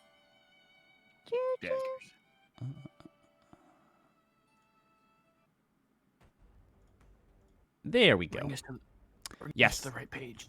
And quarry page. Yeah. HP. I need to be full HP. Yeah, make sure that you're at full HP. There we Everybody go. should be at full now. All good. I can't fix my total until I change it back. What's it supposed to be at? 56. 56. You got it. Can everybody see everyone's like names and HPs and stuff like that? Yes. Yes. All right. I Except don't for want the to be enemies, next to a obviously. harpy, though. I thought you said she had red hair. No, I changed my mind. I found someone with blonde hair. All right. So turn order is up. So everybody go ahead and either roll and put it in the chat there, or select your token and roll in Roll20. Yeah. I'm rolling. Oh, nice. Did you Oh, roll no, that's well? good. Okay. I did. Oh, good. Two. Good for you. Doesn't matter. Everyone's gonna roll higher than me anyway. Not necessarily. Periton. That shield just gave me Harpy. 11 points to my initiative.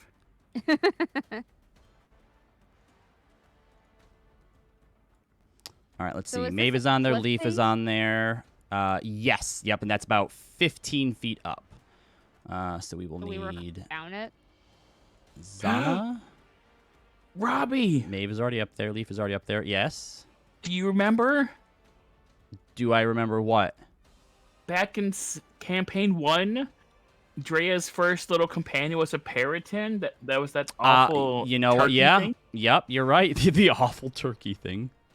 Why don't All you right, have the Rosin awful with a turkey 12. thing? Hermia with a 13. And now I need my dice. Zana. You need Zana and Leia. Yep, Zana with Right. the Oh God, thank you for Dagger of Warning. Nope, didn't do any better. I rolled a 3 and a 1. Yikes. For a total of 8. What's wrong? My see, You might Zana's- have to restart. on Sometimes it's there. Cutting out. refresh. Yeah, Sorry, it's no, I'm really trying to say weird. Like, yeah, why my the rolls two are of you not- seem to having weird issues like this? It's because my audio keeps changing, so we're talking at one volume and it's not coming through. Okay, I was having issues as well. Do you have the Shure Plus motive for your Shure mic? It's like a Say special again? little program. No, I don't. Okay. Because yeah, I had to go and undo some sound setting where it was allowing programs to take control of my mic for me. I don't know if it's like a Windows Yeah. update has screwed stuff up recently or not, but That might I be don't- something worth looking into. And then, all right, looks like I got everybody. Just got to do the monsters. So weird. It's not my. Oh, nice. Even after refreshing both pages? Because I know that's what happened to me, but I don't know if you have something weird going on. Excuse me. Wow, my rolls are either super great or super terrible. There's no in between. All Although right, one- so with that, Although it said 11 as crit. It also whispered it to the GM. What the hell? oh hi, Which settings Maeve, have gotten- Yes. top of the round. It is your turn. Is Luster in line with this harpy or no? No, he'd be down there like next to you. Okay. Just curious. Okay. Well, time to shoot something. I am going to go ahead and make an attack against this harpy. All right, so from down where you are and where it's at, it does have 3/4 cover since you're basically shooting like up at it over the ledge. Okay. So go ahead and make your attack. Is there, if I move like here, is that any better or no? Nope, unfortunately not. Okay. What does 3/4 advantage do? Is it just raises AC? Just raises AC. Yep. Okay. Let's give it a shot. First attack. 19? 19 hits. Okay, cool. I'm gonna just do both attacks if that's okay. Yeah, go for it. The 16 hit. 16 just hits. Yep. Okay. So both That is attacks lucky. hit as you plunk Okay. 2 arrows into it, and it lets out this loud screeching noise that then gets all the other harpies and peritons near it screeching, and the entire canyon just sounds like squawking right now as you realize that, oh, there's probably a few of them here. Oh, good. So I will do d8 plus 5, other 1d8 plus 5, and then I will use my reaction, Luster's reaction to infuse the strike of the second time. Yep. Which I So believe he's still at lightning. 20 damage total. Yep. All right, your arrows does seem to hit true, and it kind of falls back a little way to where you can't see it now, but you definitely know that both of those arrows hit. And I'm just gonna have Luster commit to the dodge action. All right, you with got the it. dodge action. Did you want to move at all? No, I'm gonna stay where I'm at and look for other enemies. All right, it is your turn then, Leo. I'm going to move up next. God damn it.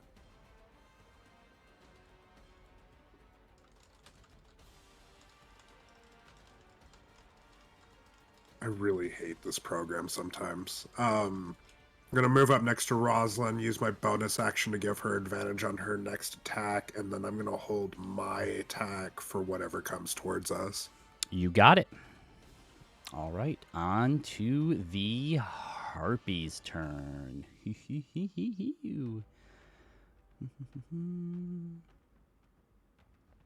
All right, so this first Harpy is going to come down and swoop in towards Leaf since he is all by himself.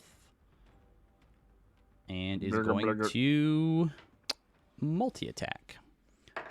Nope, that's going to miss. That's a 10. Yeah. And a natural 20 on the second one.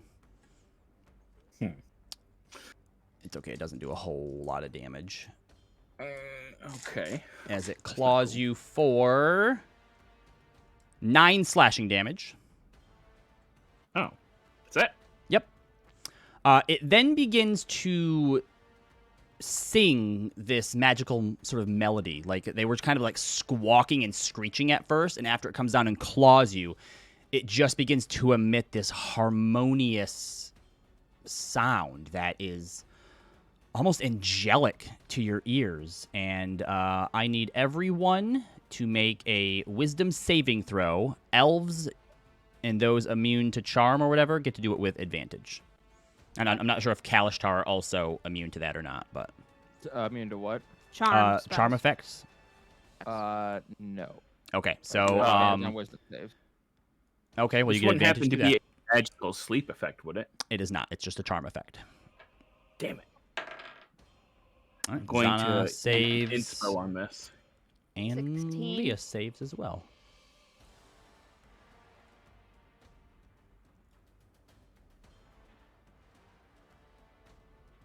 Leo, if you're next to me, Oh, +4. Did anybody get under 11? No. Okay. Doesn't look like it. Unless Zana. Nope. I think everybody else. Oh, I need you to do. Wait, hold on. Let me double check here real quick. Every humanoid, so Luster is not affected by it. This harpy is going to come down and fly around behind Hermia. That's going to be a miss. Disadvantage. Disadvantage. Okay, so the second one, would a 17 hit? No. Oh, they were 217. So yeah, as it comes down and begins to slash and claw out at you, it seems to be attacking not quite where you are, and you realize, holy shit, this cloak is working. Oh my god! It's not broken! Son of a bitch. And it begins to emit a different type of song, almost at a different pitch. I need everyone to go ahead and make your wisdom check again. Same Damn it. charm thing. Yep. Okay. More advantage. What is your wisdom? Not is your wisdom not super great, Leaf? I just want to have a turn. Very important. I don't trust it. All right, Plus, I have 10 everyone- inspiration. Yeah, everyone looks like they're going to be okay and be over 11. All right. And then this next one comes down towards you, Roz. Oh, that's going to be a miss. That's also going to be a miss as it just kind of like strikes out at you and is just kind of like scratching against your armor and looks a bit disappointed. Eh. What's everyone's passive perception? 19. 25. Garbage. 25? You 18. fucking kidding me? Damn, how'd you get 25? That's awesome. Oh, the advantage. I think mine's Yeah. technically also higher because of that, but we'll just say 19. Jesus, Lee, fucking got Orem over here. Yeah. Leaf, you sense a vibration through the ground, just briefly. And it is your turn now. Warning, vibrations on the ground. Also, they're not coming from me. Leaf is going to bonus action turn into its starry chalicey form. I'll go ahead and set that up. Oh, I'm sorry. And this last harpy is going to do its song once as well. So, last one, everybody. What's Uh-oh. the range on that? 300 feet. Oh, I'm not in range. Uh-huh. Inspiration. Shit. I refuse. Well. You see? That's why. Oh, wait, no, I still made it. You didn't use inspiration that time, or you did? No, I did. Oh, I said okay. inspiration. Oh, no, I didn't. I got What'd you get? 10. 10? Oh. I rolled a 5 and a 6. Then the entire back line just fell under its effects. What we're charmed? Is that what it is? Yup, you hear the alluring melody of this harpy, and it just draws you towards it.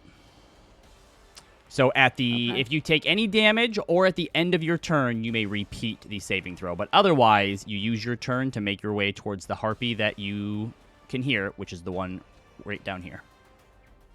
Luster bite my leg. On your turn, we'll see. Okay. All right, so sorry, Leaf, go ahead. All right, so I turn into my starry chalice form, and you just see. Leaf is just going to kind of hold its hands together and then kind of slam them on the ground, Mhm. and you just see the earth erupt in a Did I minus my damage? Why didn't my HP not change? It says you're at 39 out of 48 for me. Yeah, sometimes it's wonky. We see it correctly, but you don't. Okay. I won't worry about it right now then.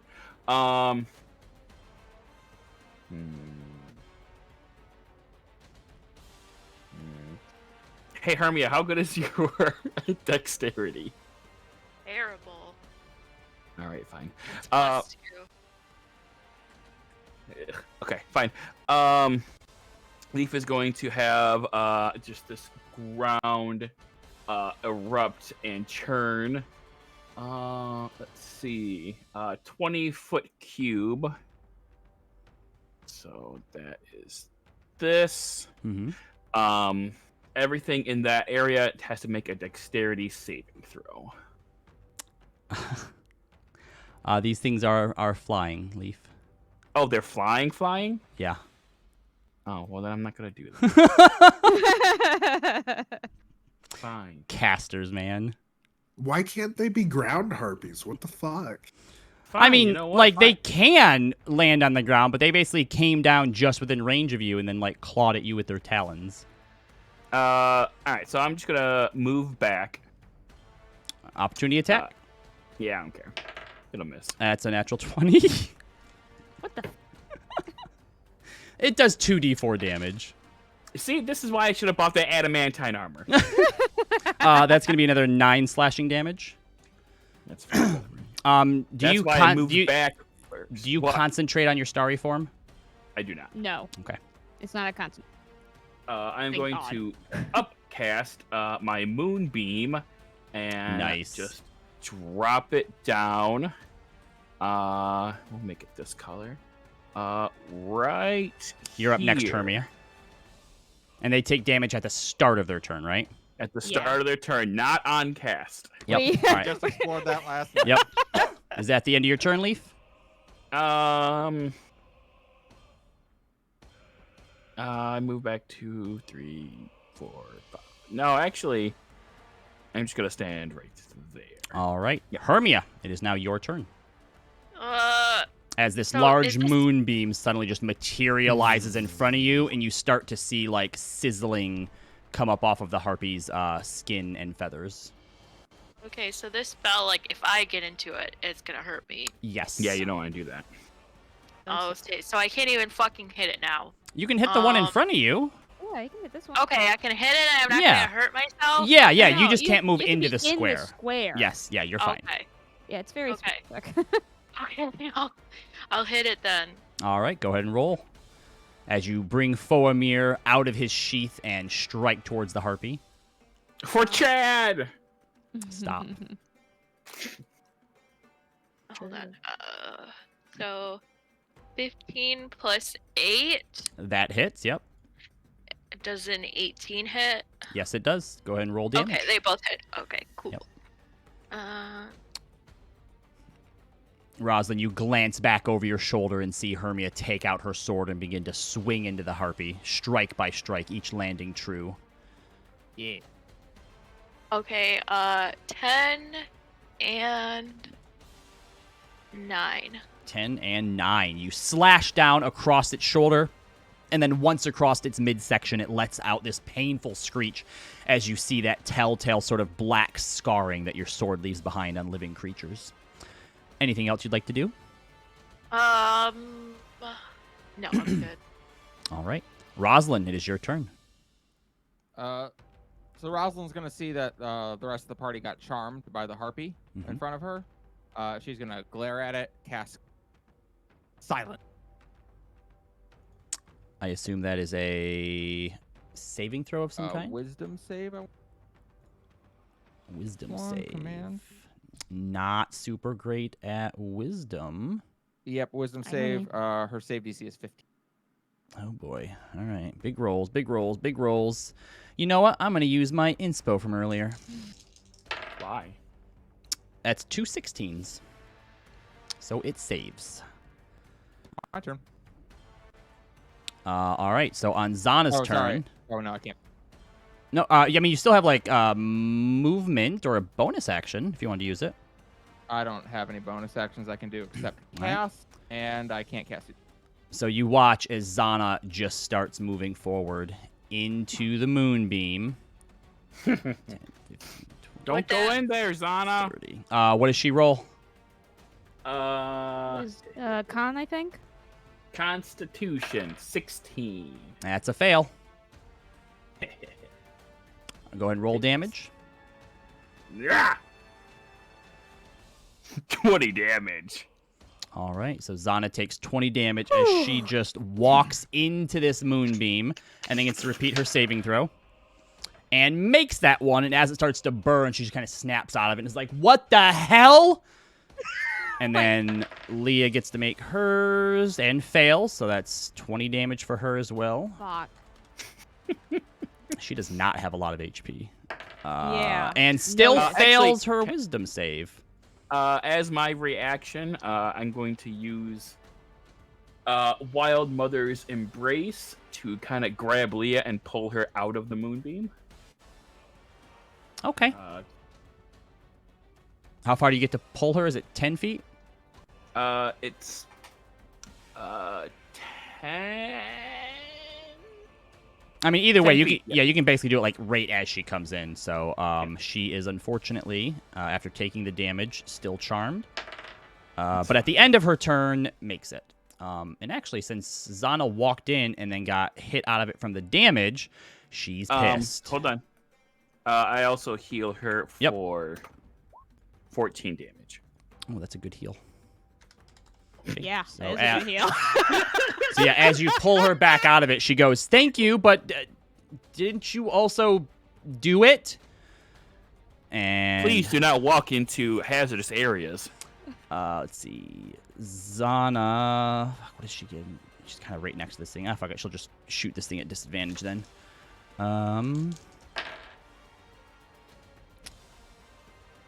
And see, That because Zon took hits. damage, it can take an attack now.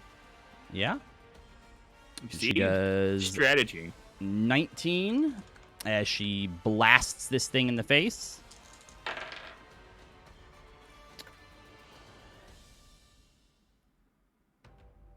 Oh, whoops, that was the wrong one. All right, yeah, we'll just say that. All right, so yeah, she blasts it twice in the face, blowing sort of part of its beak off and a chunk of its shoulder off, but it is still up. And that's all for those turns. So now it is the Perryton's turn. Now this is going to be fun, everybody. Let's see. It's going to fly up into the air. 5, 10, 15, 25, 30, 35, 40. It's going to come over towards Maeve and dive down using a dive attack. And use Talons on you. Okay. And misses. Oh. Actually, no, damn it! Yep. Wait. And then it's going to try and gore. Actually, since Leaf is right there and hurt, it's going to try to gore Leaf. And also miss. Fuck. And then it's going to fly 20 feet back away. 5, 10, 15, 20, 35, 40. This one's going to fly in towards you, Leo, and attack with I'm gonna attack first. Yep. Go ahead 'cause I've been as holding my you attack. see it come in. Go ahead and swipe at it. 11 plus 8 hit. What was it? 11 plus 8. It does. Yep. Go ahead and roll your damage.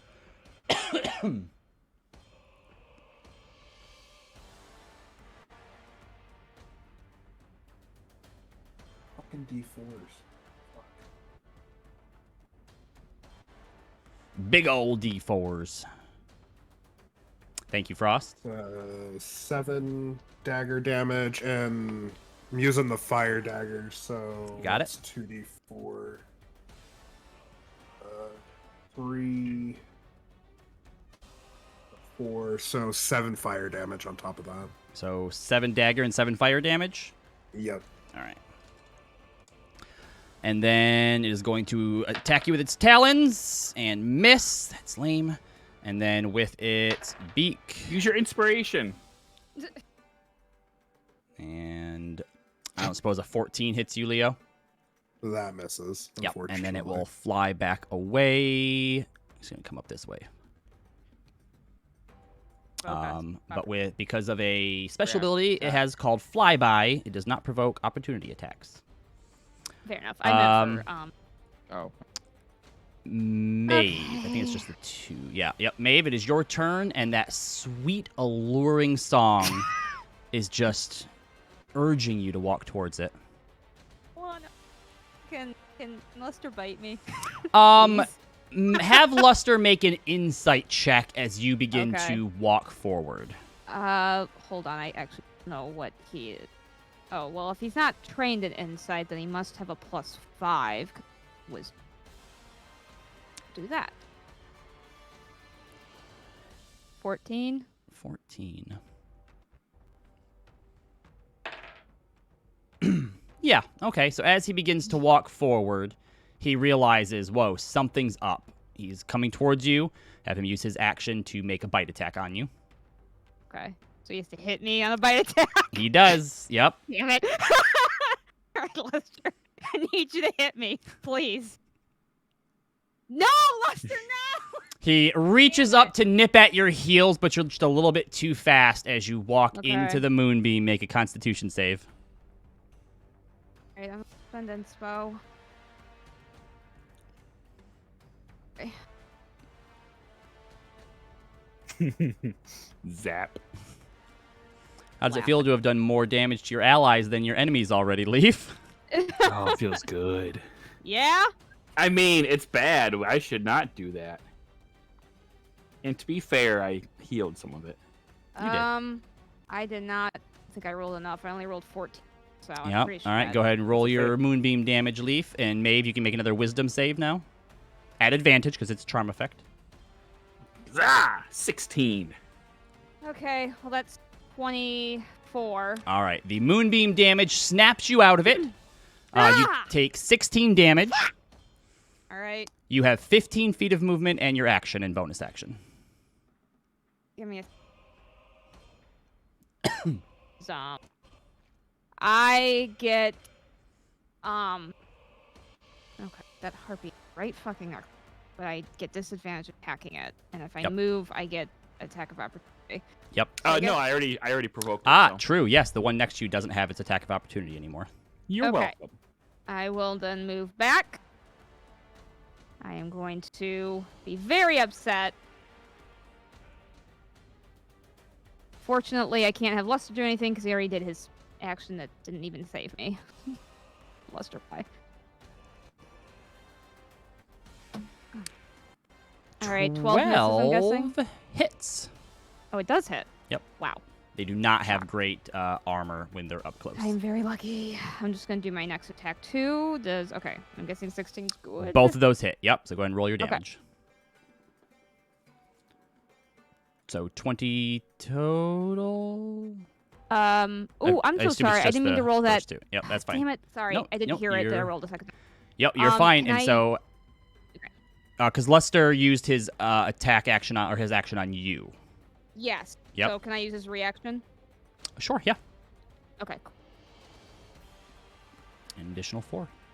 All right. Yeah, you you go. plug 2 arrows into this harpy's chest, and it is not looking good. Like, it is nearly, like, on the ground, basically dragging its talons across the floor at this point. End of your turn. Yeah, and my Leo, it is your turn. Real quick, Robbie. Yes. Leia should have 4 more hit points. I forgot to add in on my ability. Your new sickle. No, something different. All right. Leo, it's Add- your add- turn. Harpies are next, and then you're up after that, Leaf. Not me. You're You after never Leaf. go. I'm gonna move underneath the harpy there. Yep. My screen will quit moving while I try to move my character. I don't know why the pen functions on. You get +2 onto your attack now since you're flanking. And do I also get a sneak attack this time around too? Yep.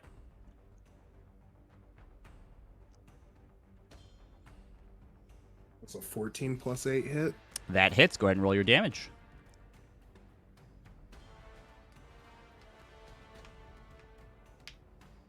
Oh, that's sorry. That's sneak attack damage. Whichever Okay. one, like, it's only supposed to be 3 die. Yep. I got 11 damage. It's funny because the first 3 of the first roll would also be 11, so. Oh, God, cool. That's 4 ironic. plus 5 for the dagger damage. And 4 plus 3 for the fire damage. All right, you got it. You begin to lay into this thing's back with one nice, well-placed jam in between its shoulder blades and sort of down towards where there should be some nice, squishy organs, and it lets out a loud, painful screech. Anything else? And then I'm going to use my bonus action to give Roz advantage again if You she got it. uses it. All right. I sure you didn't Over attack us. to the harpies' turns. Oh, boy. This is not looking good for the harpies. Oh, well, first of Damage. all, the ones in the Moonbeam thing damage. have to... Zap. That is a 16 and a 17. Those both save. All right, well, Half damage. one of them dies even with the half damage, Good. Yeah, good. and the other one is not looking great. It is going to take 2 desperate claw attacks at Hermia, Disadvantage. which is good because that was a 20 and a 1, How'd you roll 21? and then a 15 and a 1. So it misses both of them, and then goes to fly off if you would like to make a attack of opportunity against it. I'll hit it. Yep.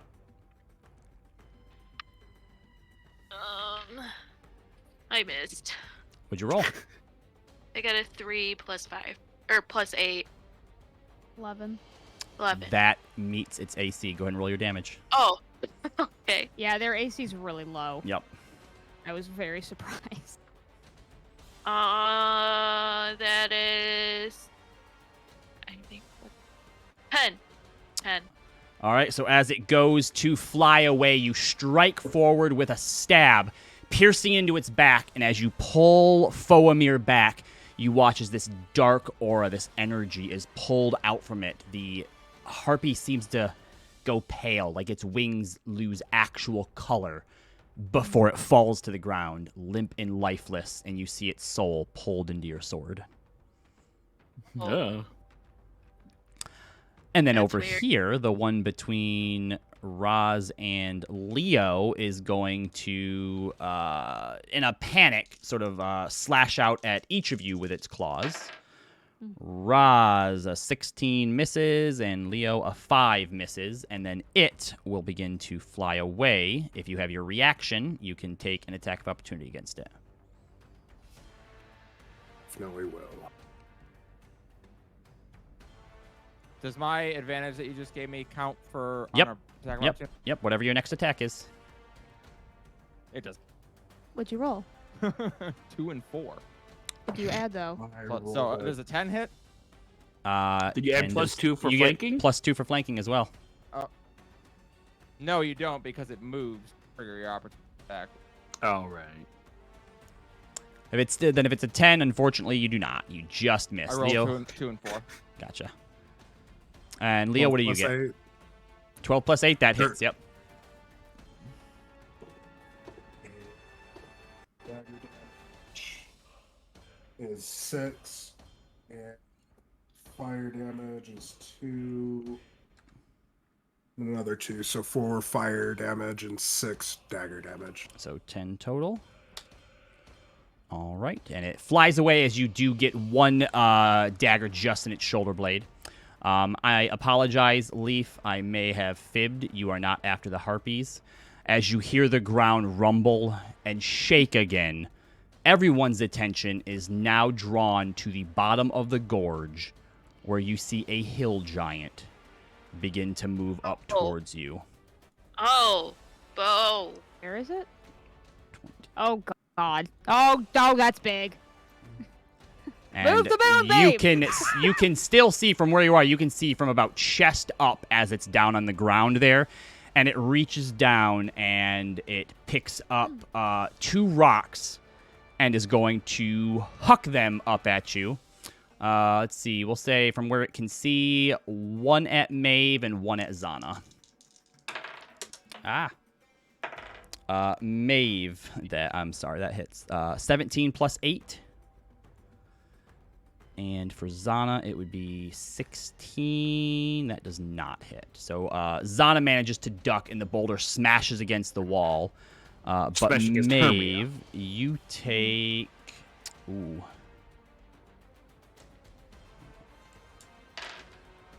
Um... 21 bludgeoning damage as this boulder impacts you. Right. Wait. What do you have against Sarah today, Jesus? Leaf, it is your turn. So Okay. that's those goggles. Well, as an action, Leaf is going to move the moonbeam to right here. Right there. You got it. Bonus action is going to give a healing word to Maeve. So that will be 1d4 plus 1d4 plus 4. 9 points of healing to you. And I'm going to use my chalice healing on myself for 12. All right, so 9 points of healing to Maeve. Hermia, you're about to be up next, followed by Roslyn. Going to move 20 feet down to here. Then another 10 to here. End turn! I'm going to say, alert! There's a big, ugly thing in the gorge. Maeve Your has turn. taken damage. Your turn, Hermia. Okay. Can I see this one? Sorry, wait, this one here? Yes, you can. Okay. I'll just blast it then. Eldritch Blast away.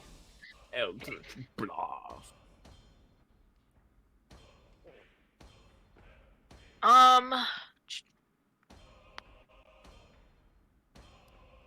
Uh, 14. 14 hits. Yep. Go ahead and roll damage. Okay.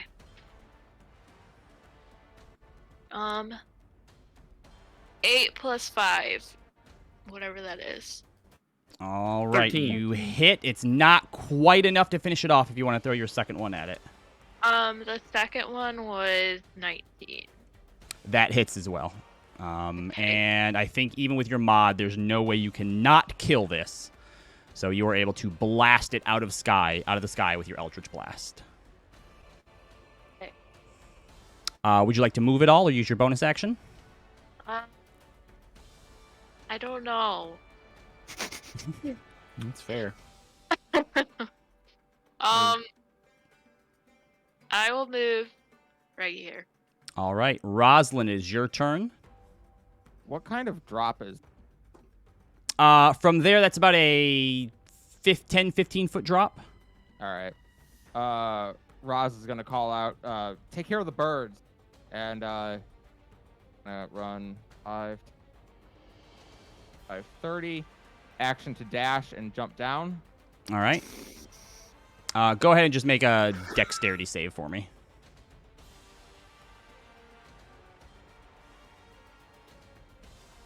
Dirty 20.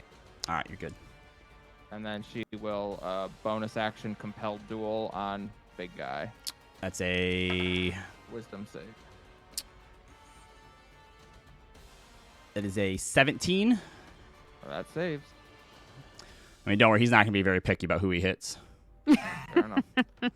All right, Zana's turn. 5:30, and she'll take aim at the Periton up there. Which one? The one in your moonbeam. Can't quite see the other one where it's perched at. Okay. She'll do bad news. 15. Yes, good. That hits. 4. Oh, only 10 damage. Why does she always rolls so low on the bad news damage? And then use her second attack to reload. On Leah's turn, she's going to turn back to you, Maeve, and be like, rocks hurt, don't get hit by those. And she will put let's do a second level healing word. Wait, cure wounds I think is better. She just has to get. Yeah, so within she'll reach come of me. over and use cure wounds. 19 points of healing. Ooh, thank you. And yeah, that's an action. Okay, and then she will, let's see, that was 5, 10, 15, 20, 25, 30. Move down here by you two. Periton's turn. First one makes that fails. Go and roll moonbeam damage. Zap. Snap it. 21. Zap. I keep getting 21. 21. All right. I apologize, Maeve, but you are easy prey there by yourself as this Yeah, thing I know. dives back down towards you. I was You'll be hoping it would be fine. dead by now. That is going to be a 24. Yeah, it hits. Okay. So, luckily it's not too bad That's good at least. damage-wise. That Yeah. is 6 piercing damage. All right. Leah, Wild mother embrace. Leaf, Hermia. What? What? Well, because there's more to it than just that, Leaf. Oh. So I would like you to make a strength check Is it trying to grab me? as it begins to fly into the air with Maeve. Oh, well, that's fair. Oh. Regardless, I'm still casting. Yep. Yeah. Worth that lore, What the hell is all of that? legendary bird that. That's 1d4 from the spell plus. Oh, it's all the 4 from- healing. Okay. Yes, yeah. So 17 healing. Make your strength check. You only to full. It's after you take the 6, was it? I already took the 6. Oh, okay, good. Yeah, well, being back There to you full go. is good. See? You're fine. Especially when you're going to be dropped 200 feet. Yep. Well, Can she have advantage on it because I'm trying to pull her closer to me? Make your strength check. It's your vine whip versus this thing that's trying to pull her away from you. Oh, is it me making the strength? Yes. Yeah, yes. not me. Oh, I'm sorry. I thought you were talking about her. Okay, Nope. I'm going to use inspiration. I Oh, appreciate also, I actually just realized too, how much overhealing was it? Because since it was a dive attack, it does an additional 2d8 damage. Oh, so it was at 33. He healed me for 17. Would over heal By how much? 2. Okay, well, it did 3 damage, so take 1 more damage out. I did use an inspo, but I didn't need to. All right. So with that, you are actually able to pull Maeve from its clutches. Pull that there and over here. And he is sad now and is going to head back over this way somewhere out of sight. Hey, that's cheating. The other one is going to swoop Uh-oh. down and attack Leaf. Why? He doesn't know I'm doing this. I'm going to use my last inspiration. Leaf, does a 20 hit your AC? It does. All right, so you are going to take a little bit of damage first. It wasn't a natural 20, thankfully. That is going to be 16, 17, 18, 19, 20, 21 piercing damage. Why did Maeve only take like 4? Because I rolled a 1 and a 3 and 2 1s. All right, so 21 piercing. Right? Yes. Yes. Okay. Half. Okay, so concentration check. Nope, no more moonbeam. All right, and you are now grappled Ow. as it flies you 30 feet up into the air. Well, that's just rude. That is the end of the periton. Oh, wait, hold on. He has one more attack. He'll gore you while you're up in the air here. Rude. 18 to hit. Miss. Okay. Maeve, it is your turn. Okay. 30 feet in the air, huh? Yep.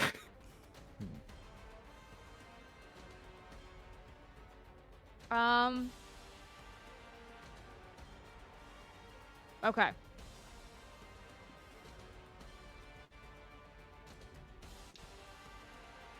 Hermia, do you still have your face step? Yeah. I have an item that can save Leaf, but we need to get it to him. I'll be fine. Don't worry about me. Too bad, I have a feather token. So...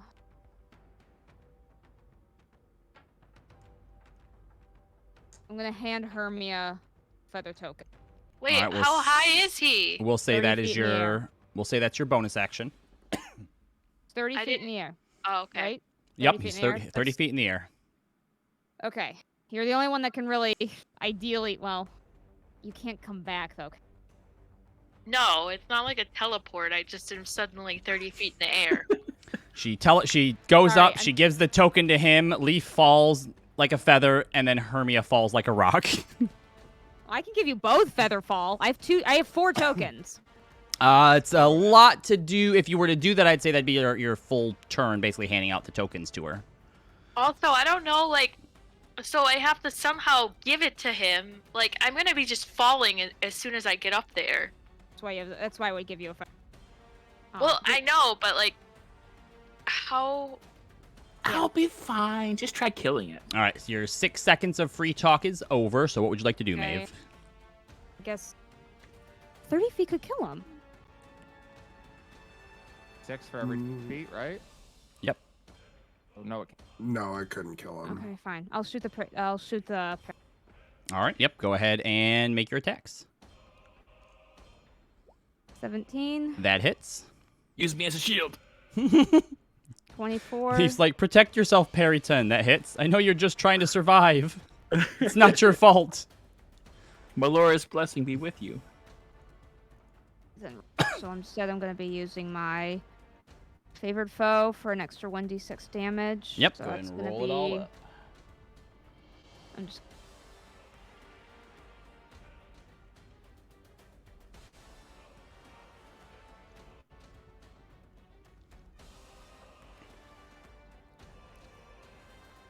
All right. 1, 2, plus a 1d6. 28 points of damage. The arrows whiz up past you, Leaf. You watch as one of them sort of clips the hood of your cloak, but both of them strike true into the Perryton, causing it to screech out in pain. Still has a grip on you, though. I'm going to use Druidcraft to use a little bit of vines to mend my cloak where the arrow shot through it. You got it. Anything else, Maeve? Did I use my bonus action or did I not use? I'm not sure. Favorite foe? Does Favor Foe use bonus action? Favorite foe is not a bonus, not an action. All right, then you did not use it.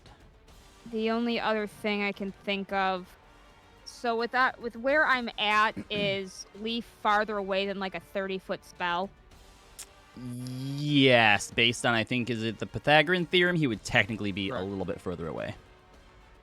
Okay. If I moved under him, would he not be? Yeah. If you would moved not like be. right up 30 feet here, up. he'd be 30 feet. He'd be close Cool. enough for you to get. All right. I'm gonna cast Healing Spirit. Yeah, go ahead and we can share our square. Okay, so Yeah. Healing Spirit, and you're putting it up in his space then? Yep. All right, cool. You're fine right there, Leaf. All No, right, so no. There is a I wanna- healing spirit in your space, so you take 6 healing, Leaf. Thank you. All right, Leo, it is your turn.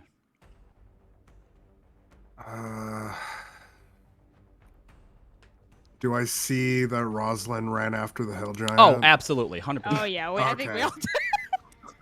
Then I'm just gonna look at Leaf up She in the air probably and had go, a "Well, big They got it. She probably had a big giddy look on her face as well. Oh, She had a very determined kill the birds. Yes. Oh my god, this is gonna drive me nuts. I don't know why it keeps on panning when I'm moving the character. If you just want to click where you want to go, I can move you there as well if that's easier. Let me just refresh real quick and see if that fixes it. Maeve, what does your healing spirit look like? Yeah, describe your healing it's, spirit to us. It's a little. It's you know the horns on Lester's head. It's like it's not like totally draconic, but it's almost like symbolic. Kind of a light blue. What would I need to roll to jump off this? Just dexterity save. Just a dexterity save. Then I'm gonna bonus action dash and then 5, 10, 15, 20. Yeah, so long as you roll higher than a 10, you're fine.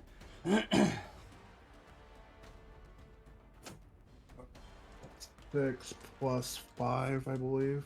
Yep. All right, so yep, you're fine then. So was that your full, you said you used your movement, then dash, so you still have As an a action? bonus action. Yep, so you can So I'm go gonna- ahead and attack. Scan. Which does 9 plus 8 hit. It does. Go ahead and roll damage, and you get sneak attack on that as well. Harpies are all dead. Leaf, you will be after the hill giant. So 4 plus 5 for the dagger damage. 2, 3, 5 fire damage, and that many sneak attack damage. That many sneak attacks. All right. Yep. You go up and just kind of lay into this thing, sort of like shoulder, where the two of you are standing. You're about, shoulder chest height with it. All right. With that, it's back to the hill giant's turn, and looking down in the two small pesks in front of him. Ow. He's going to make a great sword attack at each of you. After I find my D4, I'm not stepping on this. One sec. Why? Because that's the worst. Exactly. All right, here we go. Rosalind does a 24 hit. Yep. Leo does a 22 hit. Barely. All right, 3d8 damage to each of you. We'll do Roz first.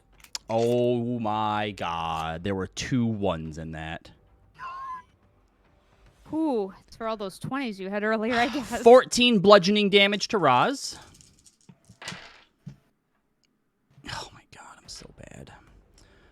And 12 bludgeoning damage to Leo as this thing brings this, what looks like just half a tree, down on each of you. Just like ping-ponging from one to the other one. Can I use evasion on that to have the damage? If you have evasion at this point, yes, this is what you could use it on. Is that a dexterity saving throw? No, remember, one of them works for... Uncanny dodge is the attack one. All right, hold on. Thief, rogue, D&D... Uncanny dodge. He's got access to both of them. I do.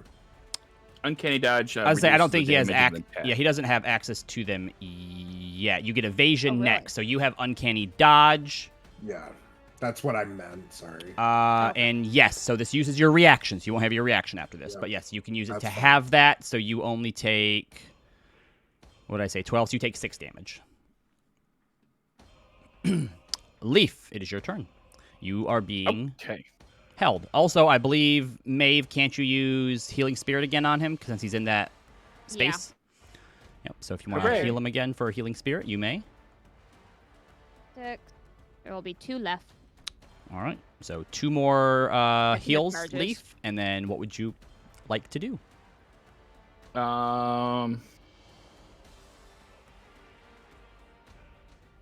Would you say that I am? Oh, never mind.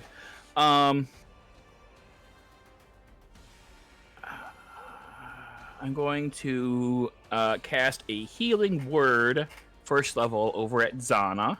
Okay. So that'll be that plus D4. 11 points for Zana. I'm going to use my chalice effect on myself Mm-hmm. for an additional 11. Jesus. I love Circle of the Star. What? All I'm a right. heal bot. Yep. Yep. Yes, you are. And then I'm going to use my action to try to remove the grapple. All right. Then go ahead and make a opposing strength check with the Periton. That's a natural 20.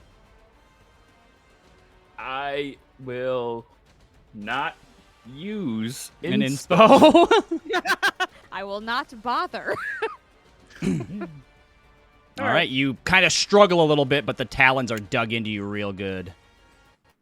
You are a jerk. Melora be with you. End your turn.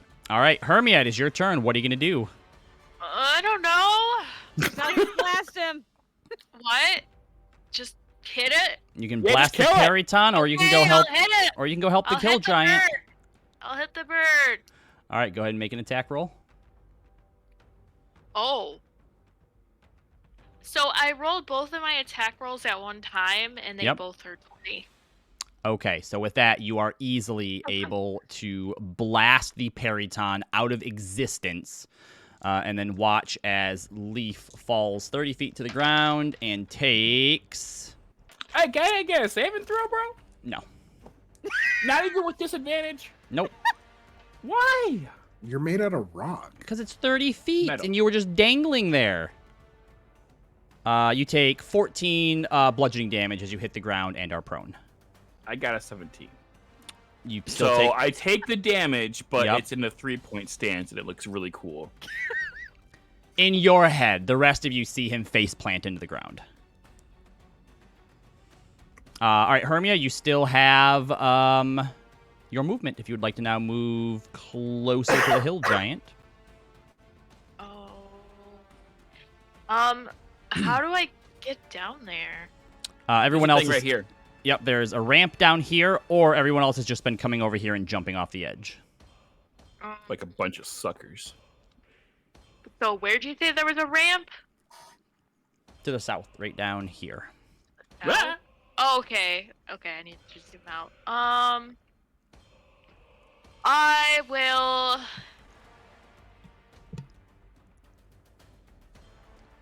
will go Your next as Roz? far this way as I can to like Alright. jump down. Okay. 5, 10, 15, 20, 25, 30 is as far as you can get. Okay. All right, Roslyn, it is your turn, and you are staring down... you know what, maybe...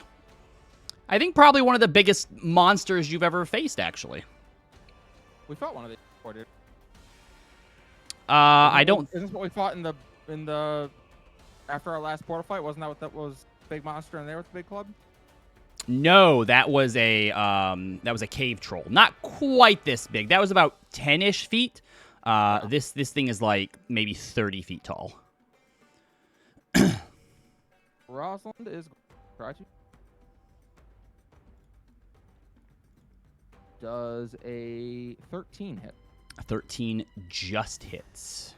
Say, I can't have that high base that big. Oh, Peridans have damage resistance.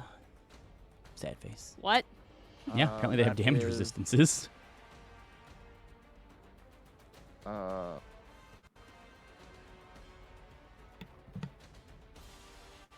much? Is going to be plus 12 slashing damage. 12 slashing damage as you strike with Radiant Sister. Attack again. Does 10. 10 does not. The first one kind of strikes true, and as you go to hit it again, you hit part of it that... I mean, this thing isn't wearing armor, but apparently some of its hide is a bit tougher than you would have anticipated it being. Attack. Yep.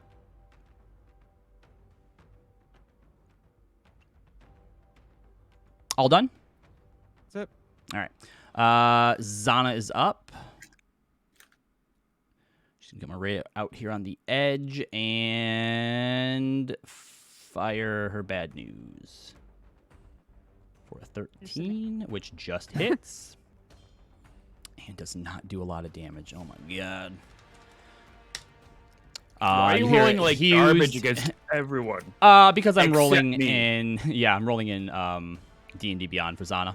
But a loud, cacophonous blast rings through the cannon as a chunk of this thing's shoulder flies off, and she begins to reload. Let's see. Leia is going to drop a... Where's she at? A healing word, or no, a cure wounds on you, Leaf. Okay. For 17. Okay. And she goes, I've never seen a giant before. And I have run up never this had way. someone else heal me before. Hey! Right here! Oh, sorry, didn't see you there. Speaking of didn't see, the other Peridon comes up over the cliff here and is going to come Yeah. down towards... Let me see. Who does it want to get? I Maeve. am prone, so I would have a advantage. Well, on I you. rolled and it landed on Maeve anyway, so it's going after Maeve. Okay. Right? Ooh, Maeve does a... I don't think it does. I'm really sad about it. Does a 15 hit? Does not. All right, well, then it will just try to gore you with its second attack, which is a 20, so that does, but isn't as fun.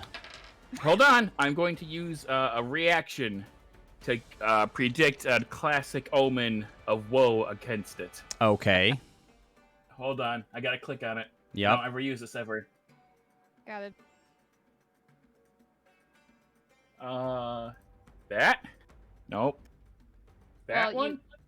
There we Roll go. D6. Ah, damn. All right. Minus so 2. does an 18 hit? It does. All right. You What? take So, 10 piercing damage. That has Yeah. never worked any time I've ever used. It's worked once. Yes, it has in the victory pit actually. That how much doesn't- damage? 10, you said? 10. 10? Yes. Yep, 10. And it's gonna fly out over this way. Your turn, Maeve. What? She's very tired. Thing. She is gonna have Luster down. Happy right now. Luster hasn't been able to bite anything but his mom on. Getting real about it. Mm-hmm. All right, attacking the Periton. All right, go for it. That 15 hits. hit. One. That hits as well. Go ahead and divvy up your damage. Leo, you're on deck, followed by Hill Giant and then Leaf. And Leo's on those arrows are all enough to finish it off as it begins to swoop away. You strike true with both of your arrows, putting one through its neck, the other through a wing, and it tumbles to the ground. You may go ahead and use your movement as well. Leo, you are up. 5, 10, 15, 20. Are we flanking? Yeah, I'll give you flanking. Does a 13 plus 10 hit? It does.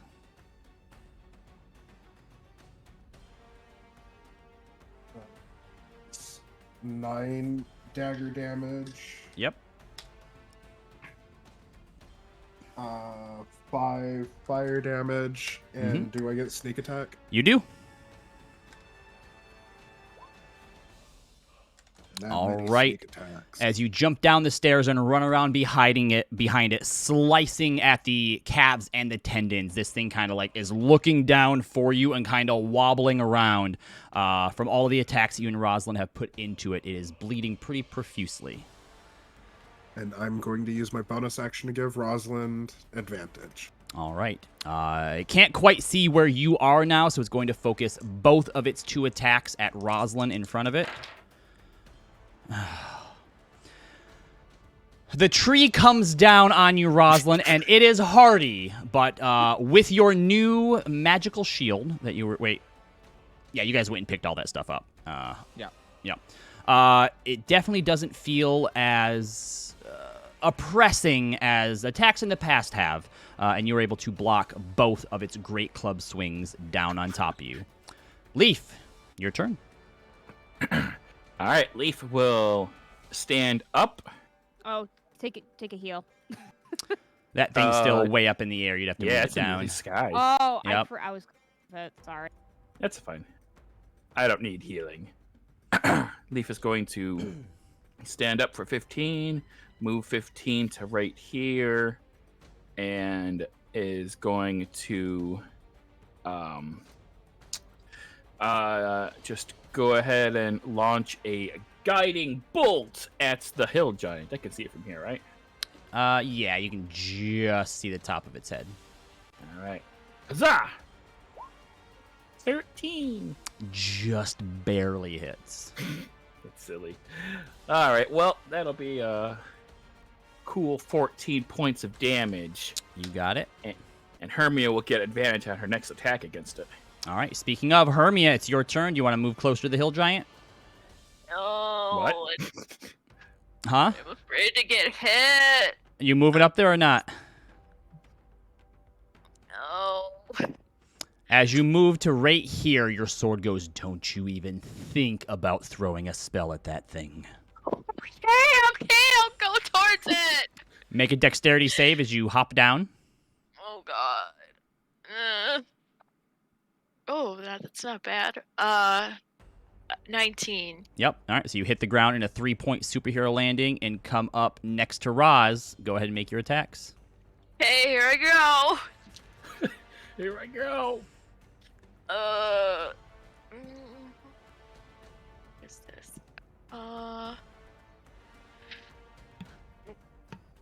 That is a...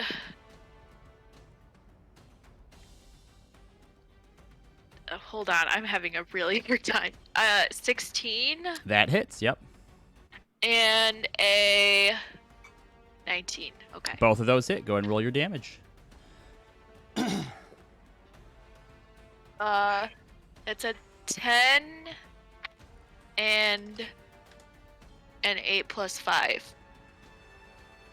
13, I 13. believe. Yep. All right, so you strike into this thing, slashing at sort of the upper stomach chest area, leaving these dark black scars on it. Roslyn, it's your turn. This thing is not looking good. Yeah.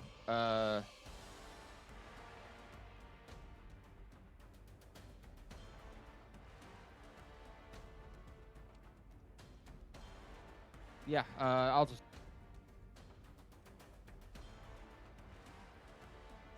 You also get +4 onto your attack because of the flanking. Super flank. That is 2-2. What? I rolled 2 2s. So that's 2 plus 6 plus 4 is 12. That is just enough to hit. Roslyn, how do you want to do this? Yay! Woo!